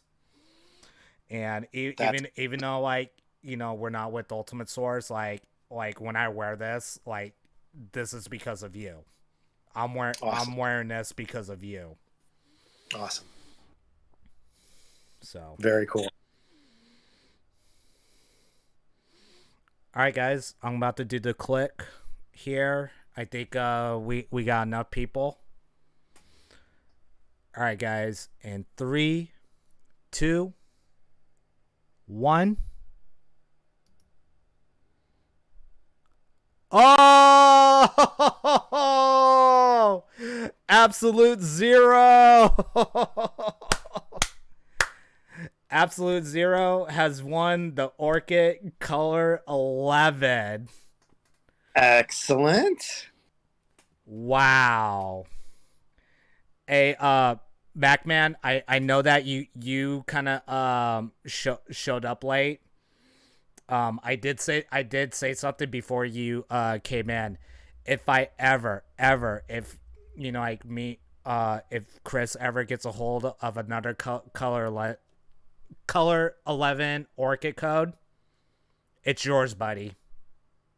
It's gonna be yours. I've been lurking your streams because people have been like telling me about you. So, and I've been seeing the work that you do, and I'm like what I'm seeing. So, once I get my hands on another one, it's yours, buddy. It's yours. So that's the Mac Man.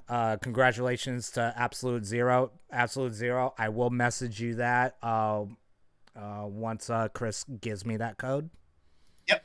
As soon as we're as soon as we're done with this, I'll DM it to you right away. Yeah.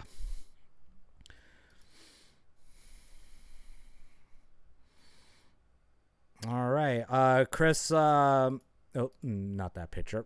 There we go. All right, Chris. Any final thoughts for tonight as we close the show tonight? Thanks everybody for joining in. And again, Maddie, thanks so much for having me on.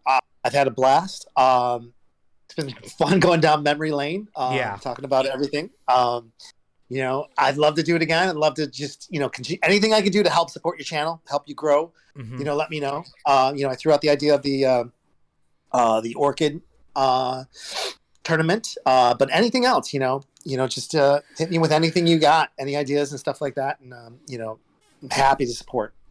Orchid mains, get ready for 2022. Yeah. Get ready. There you go. It's coming. It's coming. So I hope you're all ready.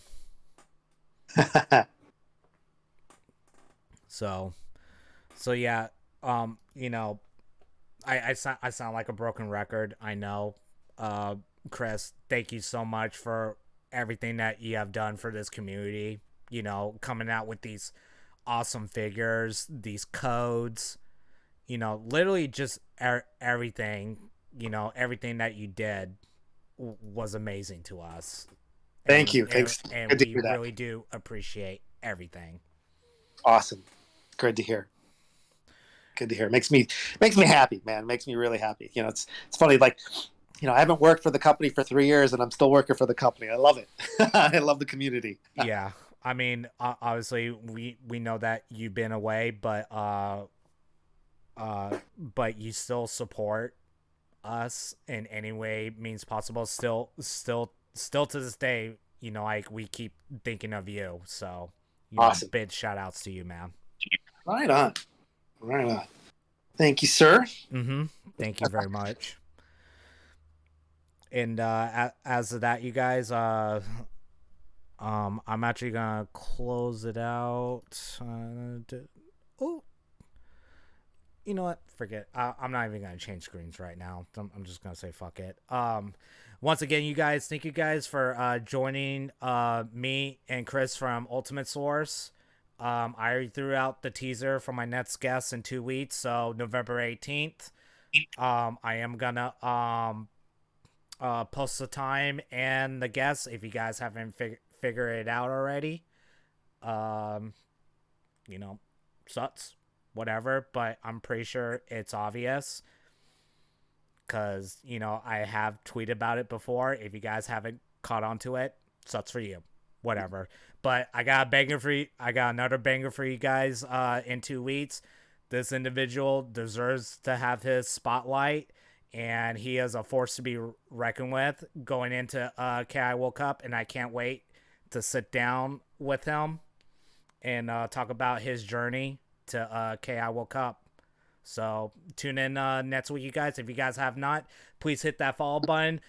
Smash that sub button if you guys like what I'm doing. More giveaways are coming out. In fact, we did reach our sub goal.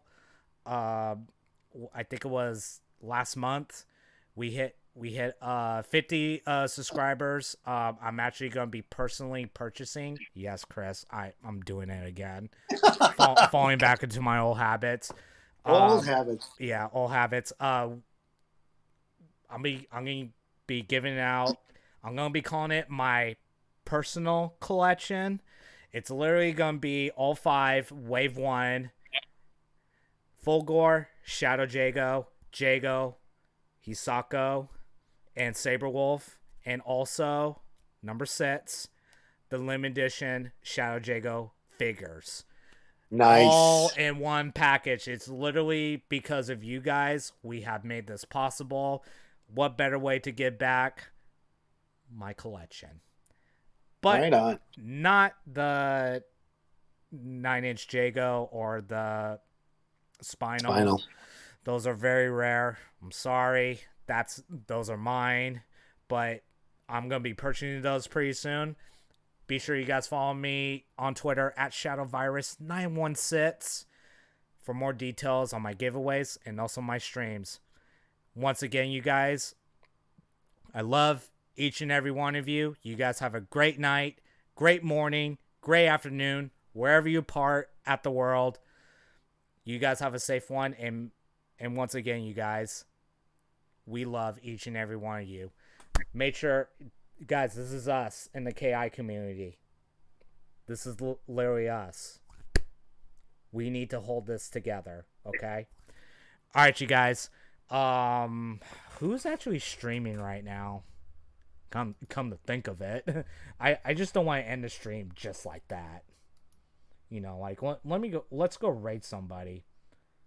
Oh, I got a perfect one. We'll go raid Flash because he's streaming right now. Also, Flash, another good player, probably like the only Saberwolf left on the face of the planet. Well, him and Paul B, but I don't want to talk about that guy. But let's go raid Flash because he's also done great stuff for me too. So we're gonna go raid his channel. So guys, I'm gonna leave you guys with Flash. Tell me where you guys came from, and we'll catch you on the next one. Later.